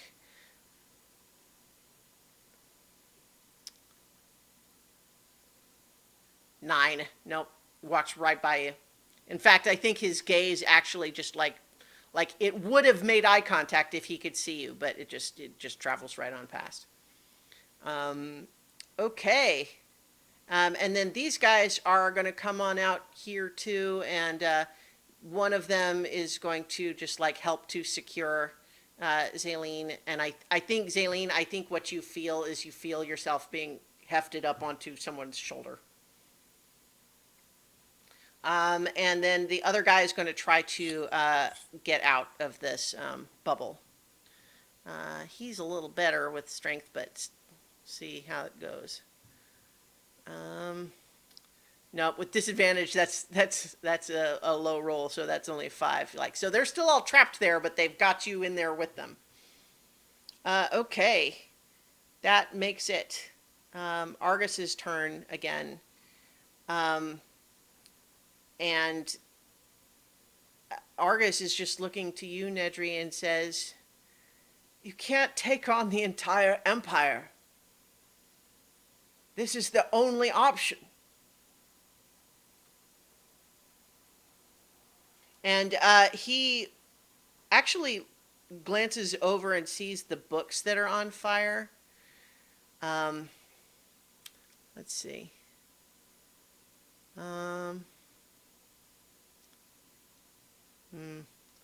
He doesn't actually have anything that's just an obvious. You know what? I think what he does is he uses, he casts Ray of Frost, and we'll say he, does it in such a way as to put out the fire of the books on this side. But he's just saying, listen, it's perhaps still not too late. If we can get your friends to stop resisting, we can still perhaps explain that they just didn't understand what was happening. I didn't approve these storm tactics, but they weren't giving me a choice. It was either you cooperate and you didn't right away, so they moved in. All right, that's it. Zaleen, any tricks up your sleeve here?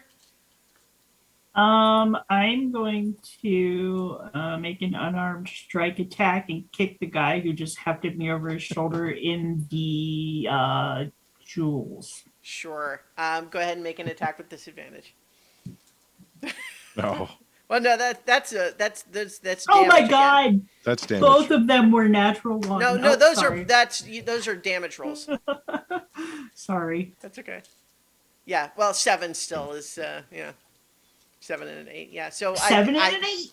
Yeah, so you're kicking, but it's not very effective. He's kind of got you in a fireman's carry, so your attempt to kick him in the jewels is kind of up here over his shoulder. So he's like, doesn't seem to be going very well, unfortunately. Okay.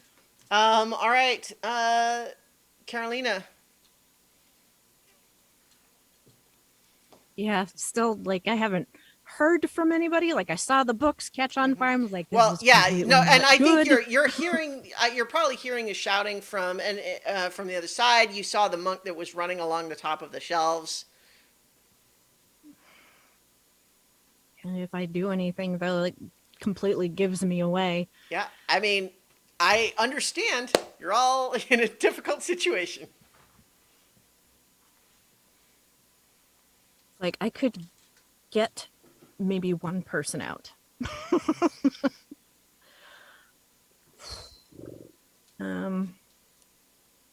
Yeah, I'm gonna hold off for now. I'm gonna stay put. I'm not doing anything. Holding my breath. Don't move. Nothing. I'm going to wait for an opportune moment to do something. That moment is not now. Okay, all right. Zinhorn, this monk is coming right for you. Yeah, he needs to back off a little. I'm going to hit him with my metallic breath weapon. Okay. He needs to make a saving throw, strength with a DC of 14, or be pushed 20 feet away Okay. and knocked prone. Sure. Strength. Strength. That's not his best thing. He's a dex guy. That's a 14. That'll match it. Oh, okay. So you see, like at the last second, he sort of crouches real low, and you see the breath kind of pass over him, and he scoots a little bit on the top of the shelf, but is not pushed away, unfortunately. Well, that's unfortunate because that means I'm going to hurt him a different way. I am going to cast my spiritual weapon. All right. Let me bring out your. Yep. as a bonus action, and I'm gonna attack him. All right. And let me see. I think it. And I got a natural one. Okay. Yeah. Unfortunately, yeah. I think as it swings down, and the monk evades it, you see it crunch into the wood of the bookshelf and splinter. Okay. And that's my roll. Okay, Nedry, there's fighting happening on directly above you. Yeah, he's kind of focused though on the master at this moment. So it's one of those things where, like in a movie framing, you amp up the background sound and add that extra force stuff to indicate the sort of battle of wills going on. But when you step back of it, it's completely silent and they're just sort of talking to each other. But Nedry takes his pen and touches it to his forehead. You always told me never to work without complete data if you can possibly do it. I've got information for you. And I'll cast Encode Thoughts and draw out the memory of the attack in that building where that creature set the building to changing, and that creature changed forms as well. So I'm going to push back just a little bit because I think when you probed deeper into his thoughts, what I think you were able to glean from him is he didn't believe you were responsible for that anyway, right? He thought that it was, the version of the story they told him couldn't be true, and that he wanted to get your answer of it, but he already didn't believe it. But the problem here is, as he sees it, that the two choices you currently have are A, be considered a traitor to the Empire and hunted down accordingly, or cooperate and hopefully be allowed to be still part of the actual investigation. He sees those as the two choices. And right now, I don't think you think your version of that attack. Well, what he's trying to show him is that it's an inside job. Well, I'm not sure your version shows that, though, right? Well, it was an Empire agent that did this. Well, okay. And then the agent changed. It was the adversary in disguise. But the adversary was wearing an Empire uniform at the time and looked like an Empire person. So I guess what I'm telling you, though, is that I will give you the opportunity to change it up just because I don't. Well, you know what? I think the problem that you have is not. You're trying to persuade someone. Like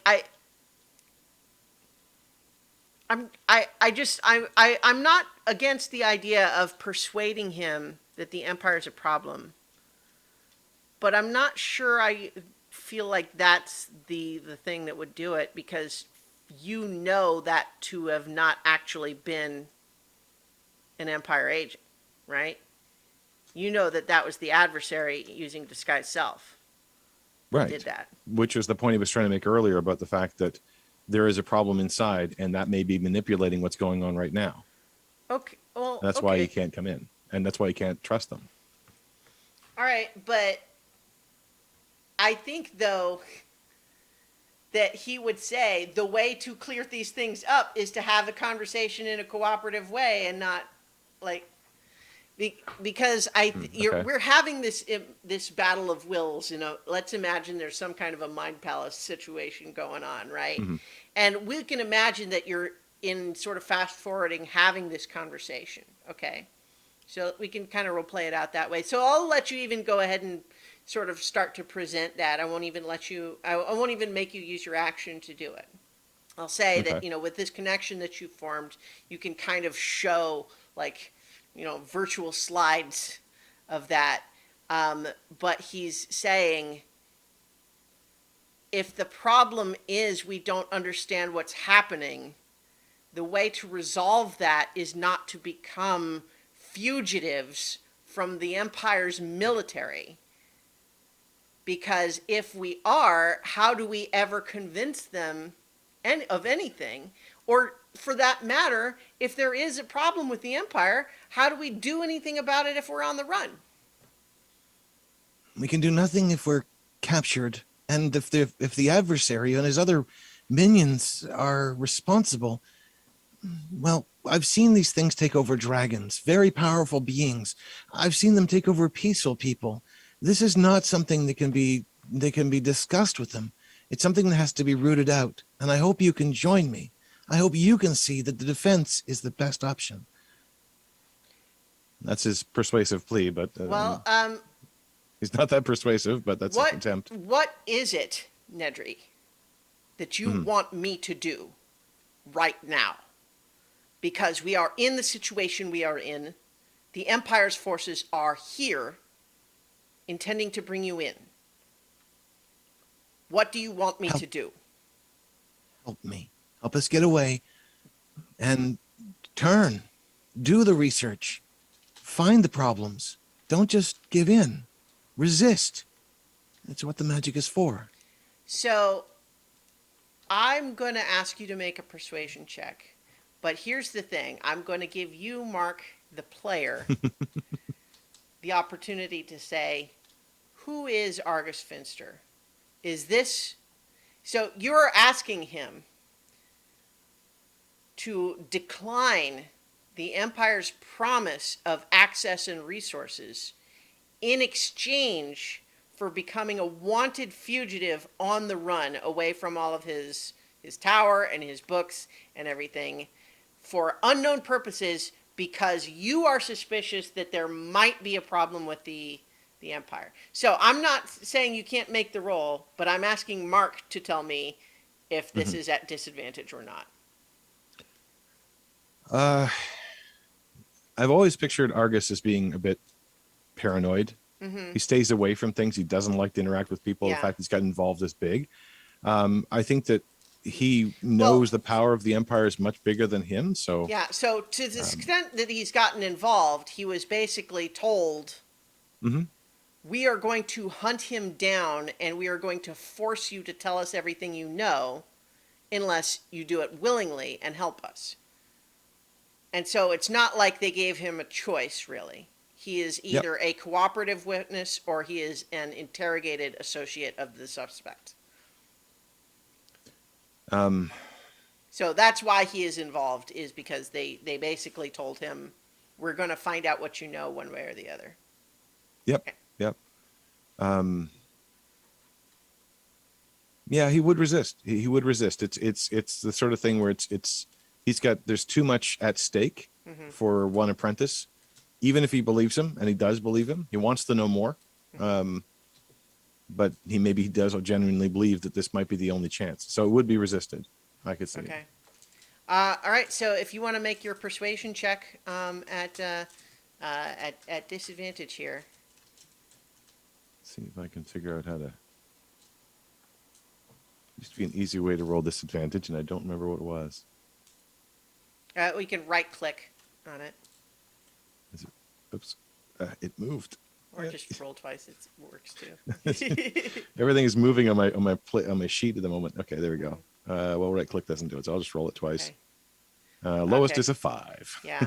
I think what happens here though is it's not like you just do a bad job. He looks stricken and he is just saying, I can get you out. I can take the two of us somewhere. But it's too late for your friends. Then it's too late for me too.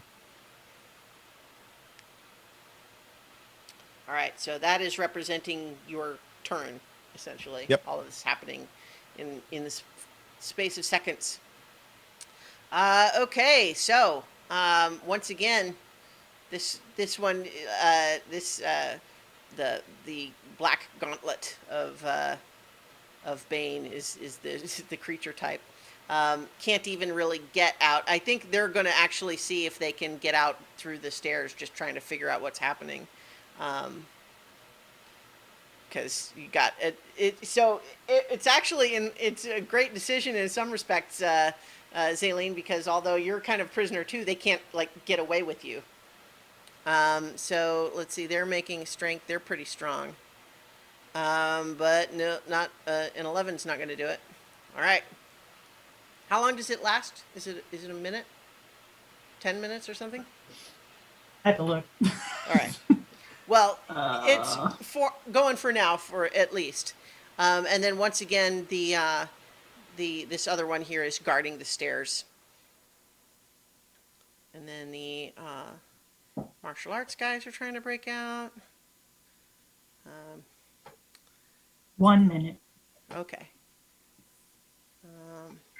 All right. Once again, one of them fails. The other one fails. Yeah, they're not doing great here. This guy is gonna hurry on back over to you, Zinhorn, and he's going to start attacking you with quick, jabs at pressure points.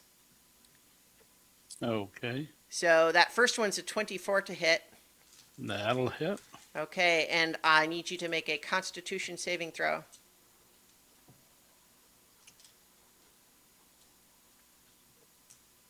I got a 12. A 12 is not enough. You are stunned. He hits you in just a spot that just suddenly you find yourself unable to move or respond. And so his next two attacks are done with advantage and count as automatic criticals if they hit.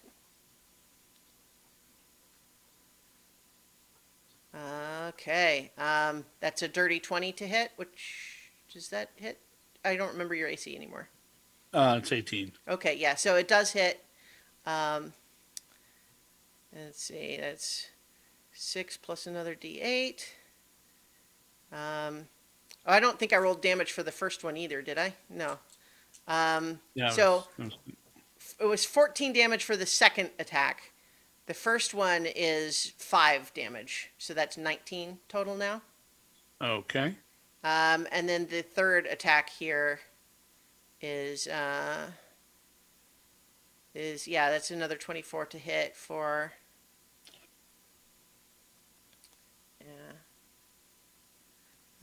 for another 10 bludgeoning damage. Wow. Yeah. Yep, that's what that guy does. This one is running back this way. You hear him shouting to Carolina, shouting to the other one is like, "Where's the bard? She must have gotten away." Okay, and then the veterans, we'll see. One of the veterans is trying to break out of the shadow.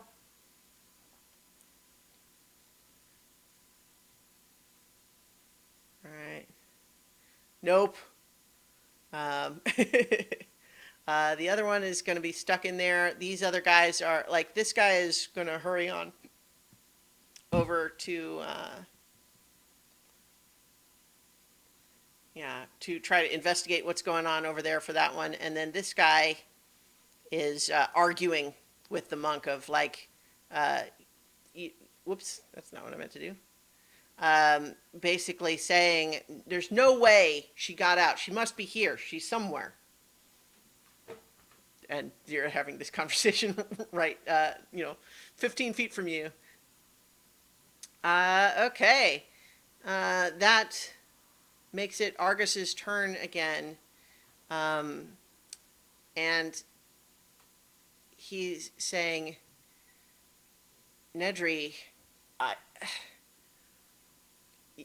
you're asking too much, and I don't think it's the right way. I think that the only way to get out of this with anything is to cooperate.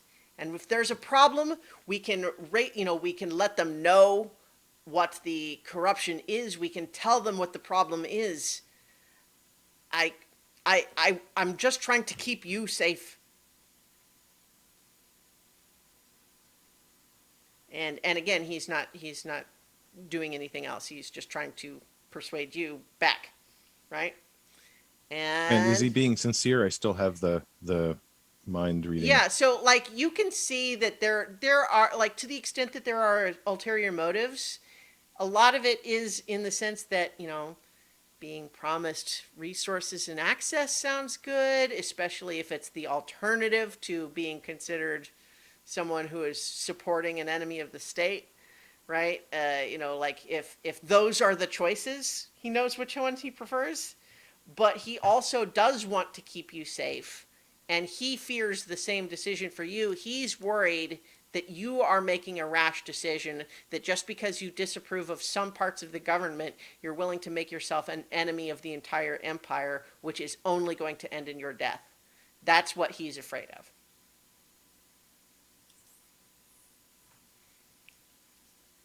All right. Zaleen, I think you're still just kind of hanging out. I'm gonna kick some people in, Yeah. but probably not do a good job. All right, let me double check silence's duration, because that might be 10 minutes. I just looked. okay. Yeah, so that's going on still. All right. Actually, Hmm? when we got the gem, the spell gem, Yeah. and we were like investigating it, did we, through our like looking into it and trying to figure out any way to get Rupino out without like using the spell? No, or is that the only way to basically get him out? the trigger that will release him is casting the spell. You theoretically could cast it without like a person to resurrect, right? Would be kind of a waste of a big spell, but theoretically it could be done. But I think, unfortunately, with your manacles, I don't think you can get at it. Right. Or I would yeah, I would was make just you curious. I would let you I make couldn't- a sleight of hand check if you wanted to try to get at it. I will try that just Okay, to see. so make a sleight of hand check at disadvantage because you are manacled and restrained. Yeah, 8, I think, is not gonna do it. An 8 and a 19. Yeah, I mean, manacles designed to prevent you from casting spells are also pretty good at keeping you from digging through your pockets. Ugh. Yeah. Okay, Carolina. Trying not to laugh as they're having that conversation. Yeah. Basically, Okay. Yep, So, not going anywhere. yeah. Still not my moment. Well, I think, yeah. So, I mean, you're hearing like the swirling of the shadows over in one corner. You're hearing Zinhorn and this monk fight on top of the shelves. You're hearing Nedry and Argus. Are you even shouting at each other aloud anymore, or is your conversation entirely internal now, do you think? It's probably mostly internal. Okay. All right. Zinhorn, you are stunned, I'm stunned. Yeah. which means that I believe that you can, hang on, let me see if you can, no, you are stunned I until can't. the end of the adept's next turn. Okay. I do have my spiritual weapon up. Yeah, Can I- well, no, because I think stunned means you're incapacitated, which means you can't take actions. Okay. Yeah. So yeah. Yeah. So here, I'm going to go ahead and pause our combat here for a moment to go ahead and just confirm, which I think you all might be feeling, which is that this isn't really looking good right now. Right? Nope. Not looking Um, good at all. Right. So I don't want to. So I guess what I want to just kind of ask you, I want to present, just to make sure as players you understand that, like, there could be interesting story in being captured, and I don't necessarily want you to feel like that's a total non-go, right? Because we're telling a story right here. Like this is. So I'm just going to basically present as, make sure you're aware that we can explore all the story options as things are going here. But yeah, I mean, what I wanted to be clear here is, like, they are taking this very seriously, and they brought their big guns. They're basically they're mage hunters to try to take you in. But that said, you do have the impression so far that their intent is to bring you in alive, if at all possible. But dead is better than letting you get away. So I'll give you the opportunity to understand that that's kind of where that's going. I think so where do we just leave off? That was Zinhorn's turn. Nedry, I think so. It's your turn here, and I think that like you're the one that like I think you're getting a sense of the energy here in the room of just part of what Argus is, the strength of his convictions here is just that he thinks it's folly to try to resist. And that's why it's so hard to persuade him otherwise, is because he thinks it's just inevitable until you are hunted down and captured or killed. Now, it doesn't mean he's right necessarily, right? But that is what he believes to be true. And so he was trying to do his best to try to have this all happen in a way that can be salvaged in some respects. So that's kind of where we're at here. But I think you're getting the sense here that there's been enough commotion. Zinhorn's fighting this guy up on top of the shelves. A fire has started. The others haven't come to your aid. Things are not going great. So. Yep. In fact, he would kind of glance over his shoulder a little bit and see the Zinhorn kind of frozen in place, about to be attacked again by this whatever. Yeah. And we look up at Finster, probably this time speaking it out loud, kind of half instinctually speaking out loud, a little bit tired of this. Let them go. I'll come with you. Just let them go. I don't think that's a decision that I can make for them. I mean, if you come with me, I can guarantee your protection, and if they will stop fighting, then together we can make a case for keeping them alive and healthy and figuring out if they can be trusted. I mean, I think they certainly will understand that they are resisting because they're being attacked right now, but if we can persuade them to cooperate, this is what I had hoped for to begin with. It was only your refusal that led them to strike. No, it was only how little you knew. And now I realize I've got an obligation to tell you more. But tell them to stop fighting. I can't tell them all at once.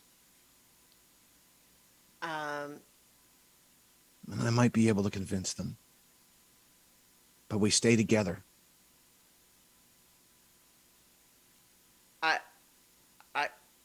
I can try. Okay, so that was your turn, Nedry, right? Are you basically kind of offering like An olive branch, yeah, essentially. okay, because I think right now the scenario as we're looking at it here is, although they're kind of stuck in this shadow bubble for the moment, they've got Zaylene, they haven't found Carolina, but Zinhorn is also like stunned, like. Yeah, it's all about seeing Zinhorn like that, vulnerable, and that's what's turned him. He doesn't know anything about what the other's doing. Right.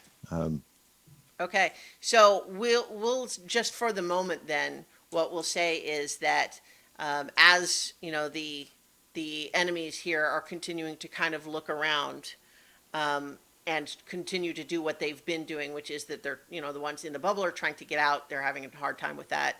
The others are looking for Carolina. This other martial artist was getting ready to try to knock Zinhorn unconscious, but we'll say that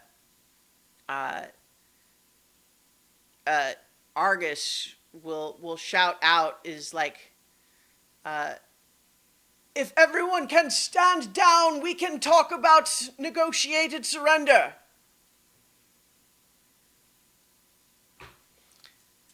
So I think I will go ahead and say that everybody can hear that at this time, because there was still the silence in the shadow over here. But I think that in this round, the person in that bubble who cast it will let it drop because they're stuck in a shadow bubble and they're needing to call for help, like to say, "Someone get us out of this thing." And I think actually one of them had started kind of like not to do damage, but thumping you, like trying to get you, like telling you to turn it off, which I imagine you're not wouldn't cooperate with that. But so I think Carolina Zinhorn, as you're still feeling kind of woozy, but just about, you're noticing this martial artist ready to hit you and holding off for the moment. And Carolina, you're still hidden. What does everybody do? Or I guess mostly was Carolina doing- is the one that has Yeah. has the most freedom here. Yeah, I was doing nothing before. I'm going to continue doing that because I want to see where this goes. Okay. If they, hold true to this and fighting stops. Okay. So we'll say then that Zinhorn, you now are in the position where the stun wears off, but this martial arts adept is basically prepared to hit you again if you do anything but surrender. What do you do? I look down at Nedry. Brother, Always. surrender? No. A truce. We share information. They need it a lot. I can live with that. And I let my spiritual weapon go, and I put my arms down. And Nedry will gesture in the rough directions he thinks that Zaleen and Lynn are, and use message. Okay. I'm negotiating a truce. They're going to take us in, but we're going to tell them what we know. They are blind to this, and they need our help. So I think for narrative convenience, we'll say that Carolina, you are close enough to that direction that you hear that at least. You can choose whether to reply or not. You only Nedry would hear it. Yeah, no, I'm hanging on to it. Okay. I'm not going to reply though. Okay. So I think after a moment, this soldier here says, "Tell the dark elf to drop her shadow bubble thing, whatever that is, and wherever the bard is, we can't find her. Tell her to reveal herself." And he would relay that message off to Zaleen. They need you to release the bubble. It's very effective, I remember, but it's... I will send a message back to Nedry telling him to tell them to get this bag off my head and these cuffs off my hands, or I'm not dropping anything. He'll turn to Finster and kind of relay that message. Apparently they have a bag over her head and cuffs. That's not a good way to start a conversation. Please have them removed. The soldier says, "Sorry, that's non-negotiable. We need a full surrender here, and then we can talk about what happens next." I can do this all day. Well, I told you it was going to be 10 more difficult. times. I think Zaleen, this is not shouted for the whole room, but I think one of them says, "I bet you it drops if you're unconscious." Go for it. He's gonna hit you. Let him. He's hitting you with the butt of his sword. Mm-hmm. So he is Disadvantage. regular because you're restrained. So 14. Nope. He's got This multiple is going to attacks, take a so- moment. 16. Yep. All right. So That's going to be only 5 bludgeoning damage, but he says, I can do this for as long as you can do the shadow thing. Nedry takes a sort of apologetic look to Finster. Excuse me, I might have to do this myself. And he'll misty step to the top of the bookshelves so you Okay. can take a look at what's going on All right. and send a message off to Zaleen. I'm sorry. They're just going to keep hurting us. It'll work out. I promise. Tell them And to it'll at cast least Dispel take the Magic on her bag effect. off my head. Okay.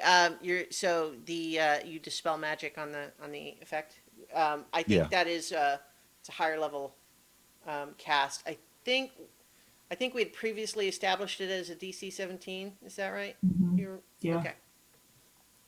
Okay. So that'd be an intelligence check. Yeah, I want to see if it adds everything properly. Whoops, that's not the button. Oh, it didn't roll it. Okay, sorry. It's intelligence plus proficiency, so it'll be the equivalent of his Arcana. Okay. 22. All right. I think, yeah. So I think that's going to be, successful. And so it drops, and you see, I think probably to your horror, that there's a bunch of people in there, and Zaleen is, like manacled, bag over her head, over a soldier's shoulder. I think, though, that as you're standing up there, you hear in your head, Nedry, a message from, well, I guess you still have the detect thoughts up from Argus, right? Yep. It's saying, the more cooperative they can be, the more likely they'll let you be together, and the more likely I can do something to help. But they You will really not should choose. negotiate on taking you into custody. You really should choose better allies. And didn't have a he'll choice. encircle the vision of Zaleen Mm-hmm. and drag her to where he's standing so he can take the bag off himself and see if he can pull the Oh, manacles okay. off. Casting the. Vortex warp. Okay. Well, so we'll let you go ahead and do that. But I guess what I want to just briefly kind of get into here again is like, let me know if you want to kind of essentially stay in initiative here and see how things turn out. But if what you want to say is, this is a begrudging ceasefire at least, at which point you will surrender yourselves to be taken into custody. At Nedry which- is trying to convince Zaleen, Mhm. and Zenhorn's already been convinced. Okay. He'll send a message off to Lynn. Mm-hmm. You can run. Or you can come with us. I'll worry either way, but at least I'll know where you are if you're with us. Carolina, I think you could probably glance towards the stairs and you'll still see that one spellcaster kind of there, kind of guarding the stairs. And if I wanted to, I could just like poof out, but Mhm. that's not who I am. And oh yeah, sorry. Go ahead. I'm actually going to. I'm not going to drop invisibility yet, Mhm. but I'm going to go like around this way, and I want to lean up against this bookshelf Mm-hmm.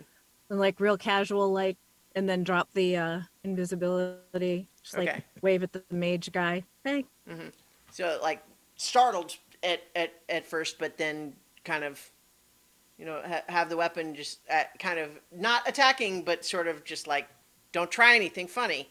But here's the thing, Nedry. You teleporting Zaleen away from them starts a flurry of activity again. I think unless you do something to avoid it right away, we're going to just roll right into initiative again, because that seems like you're not surrendering.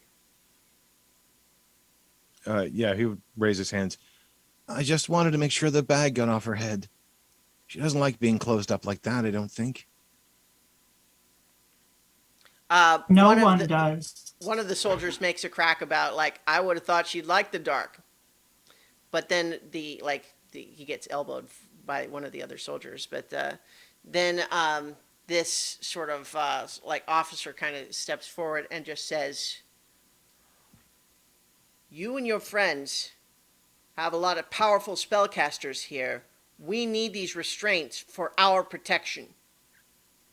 No, you need information for your protection, and we're willing to give that. But you don't need to harm anyone here. We don't need to harm anyone here as long as you come with us into custody. We're coming to help. Keep that in mind. Well, we can discuss that once you're in a cell.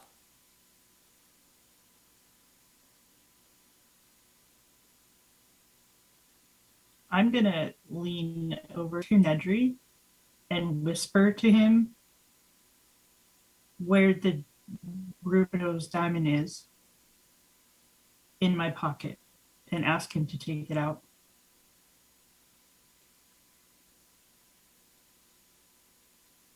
In your head, you'll hear him ask, Do you mean just take it, or do you mean like Put it Try in to my use it? hand.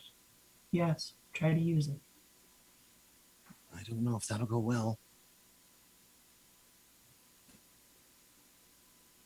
I'm not going to do this. That's what, like, we're still communicating in our heads, I guess.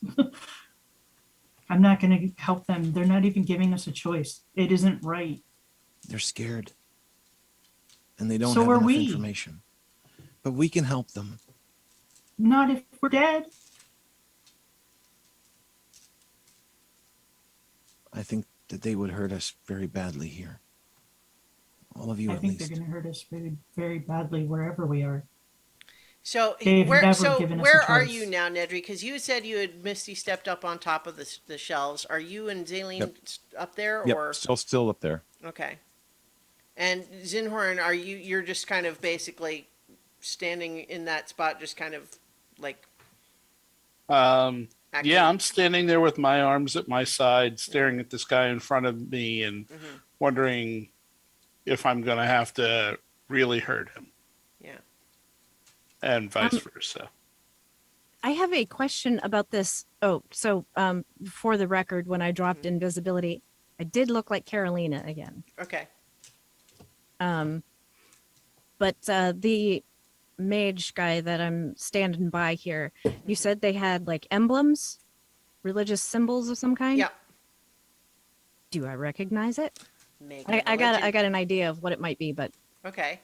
Make a religion check. mm. Where are you? Not my best. 17. Okay. I think that you don't necessarily know the specific spirit's name, but you have the vague sense, especially with the, the symbology on it and just sort of like its appearance and the fact that it's sort of like built into like their mace, that you think it is a spirit whose like domain would be like war. Oh, I was thought for sure it was going to be like some of Solomonia's people, but Mhm. interesting. They would just probe your mind. Yeah. So I guess here's the big question for you as players, and this is a question that you can answer either way. Are you still fighting or are you surrendering?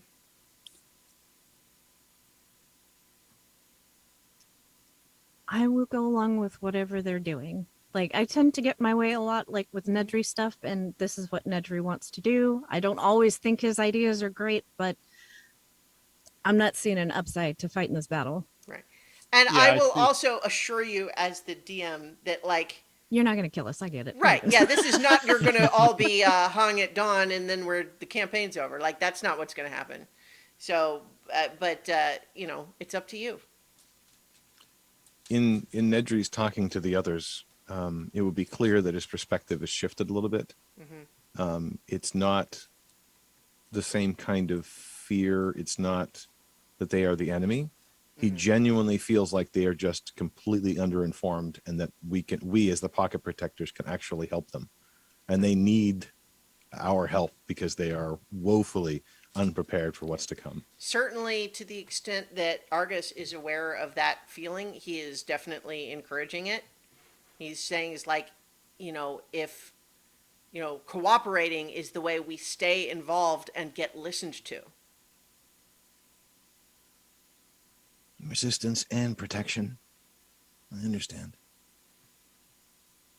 But to Zaleen, he's trying to urge her not to Yeah.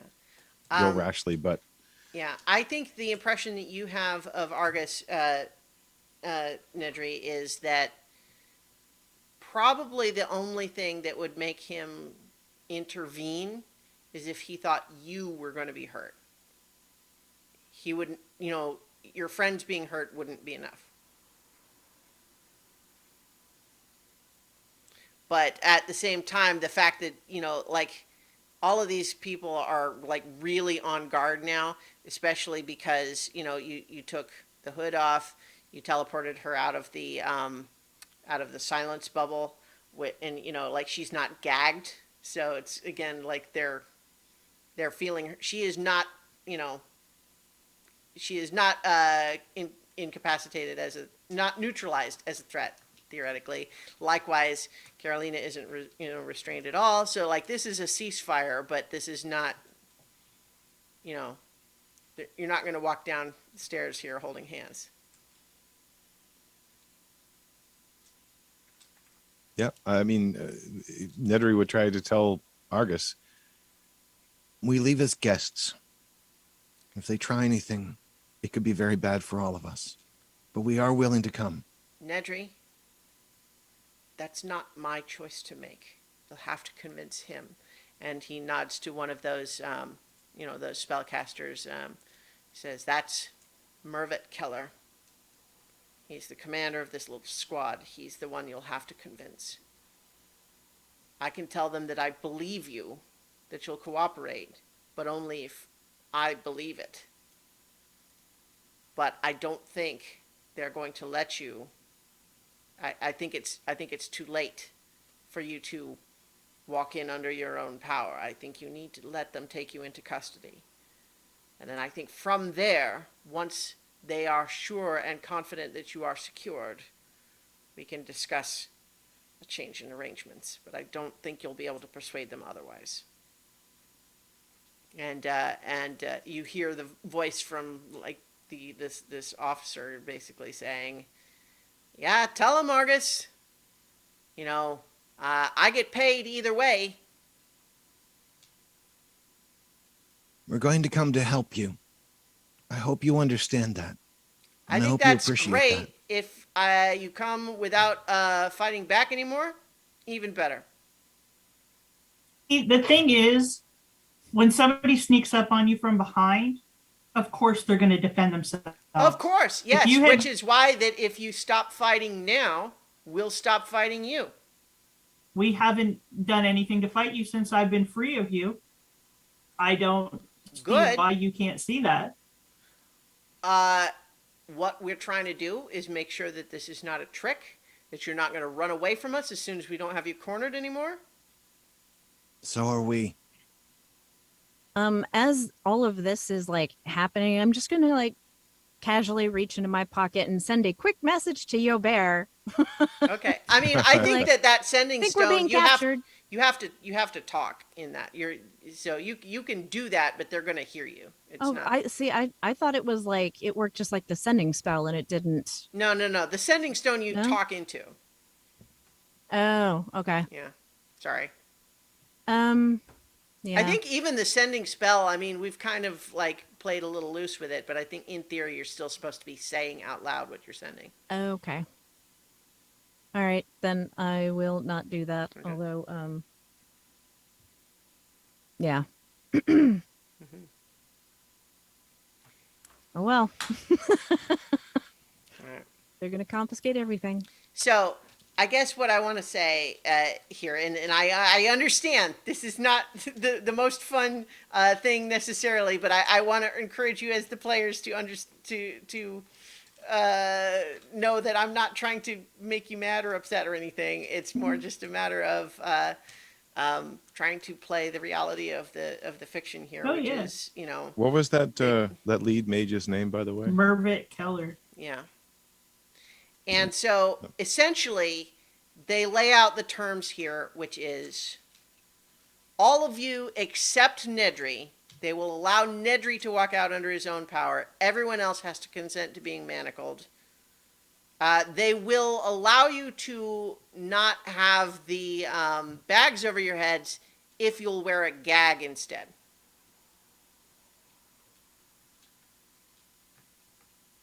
And that goes for That seems that. wrong. So Nedry Zinhorn or Carolina Zaleen Zinhorn, those are their terms. Nedry, What you do to them, you do to me. So Nedry would insist on the same treatment. I mean, they will. That's not a problem for them.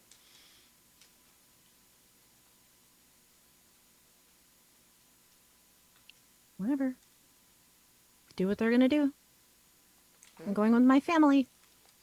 Okay, so I think on that note, we will end tonight's session as the pocket protectors are taken into custody as you know, I think we have a little montage of like manacles being applied, and Argus, you know, like whispering to you, Nedry is just like, don't worry, just if you can avoid causing more trouble, I will do everything I can to persuade them that you can be reasoned with, and that we can, if there's a problem with the Empire, we'll find it together. And he's basically trying to just like talk up the idea that this is not the end.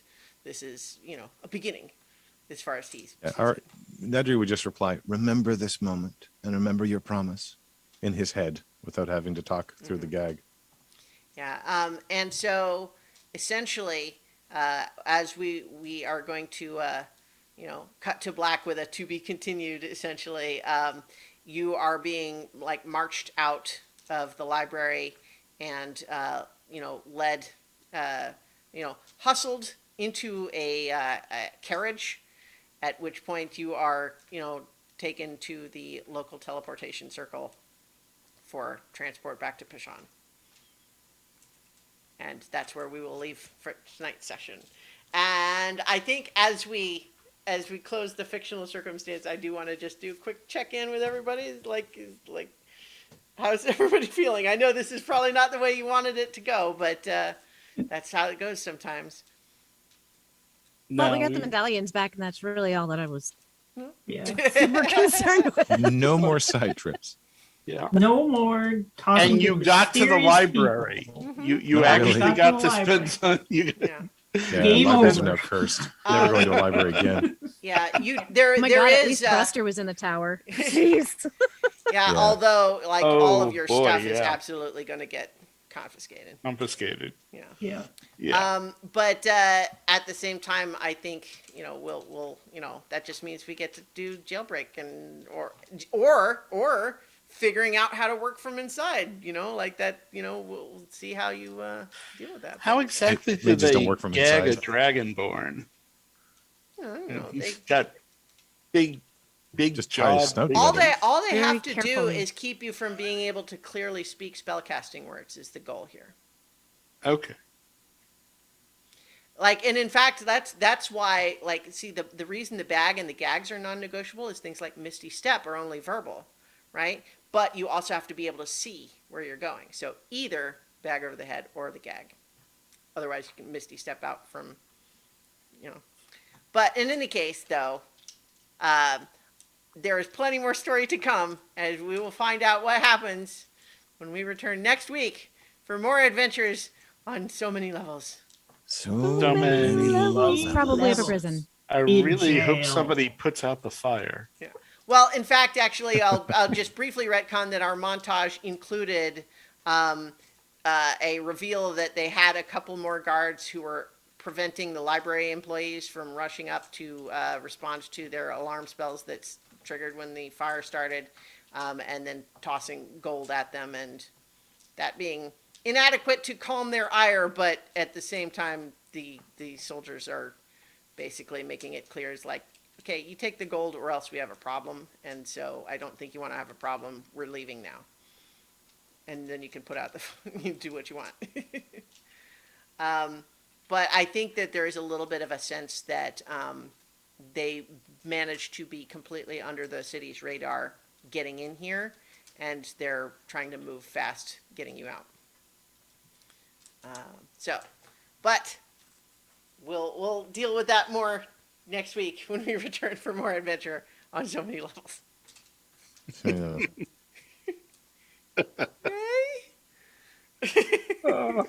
Lesson learned. Aw. Next time Nedry's like, we have to go meet this mysterious person at this mysterious time, we're gonna be like, no. He was trying to help That's when you. we Fool get me out once. of town. Fool me Yeah, I know. once. Shame on Yeah. me. Fool me twice. Shame on me.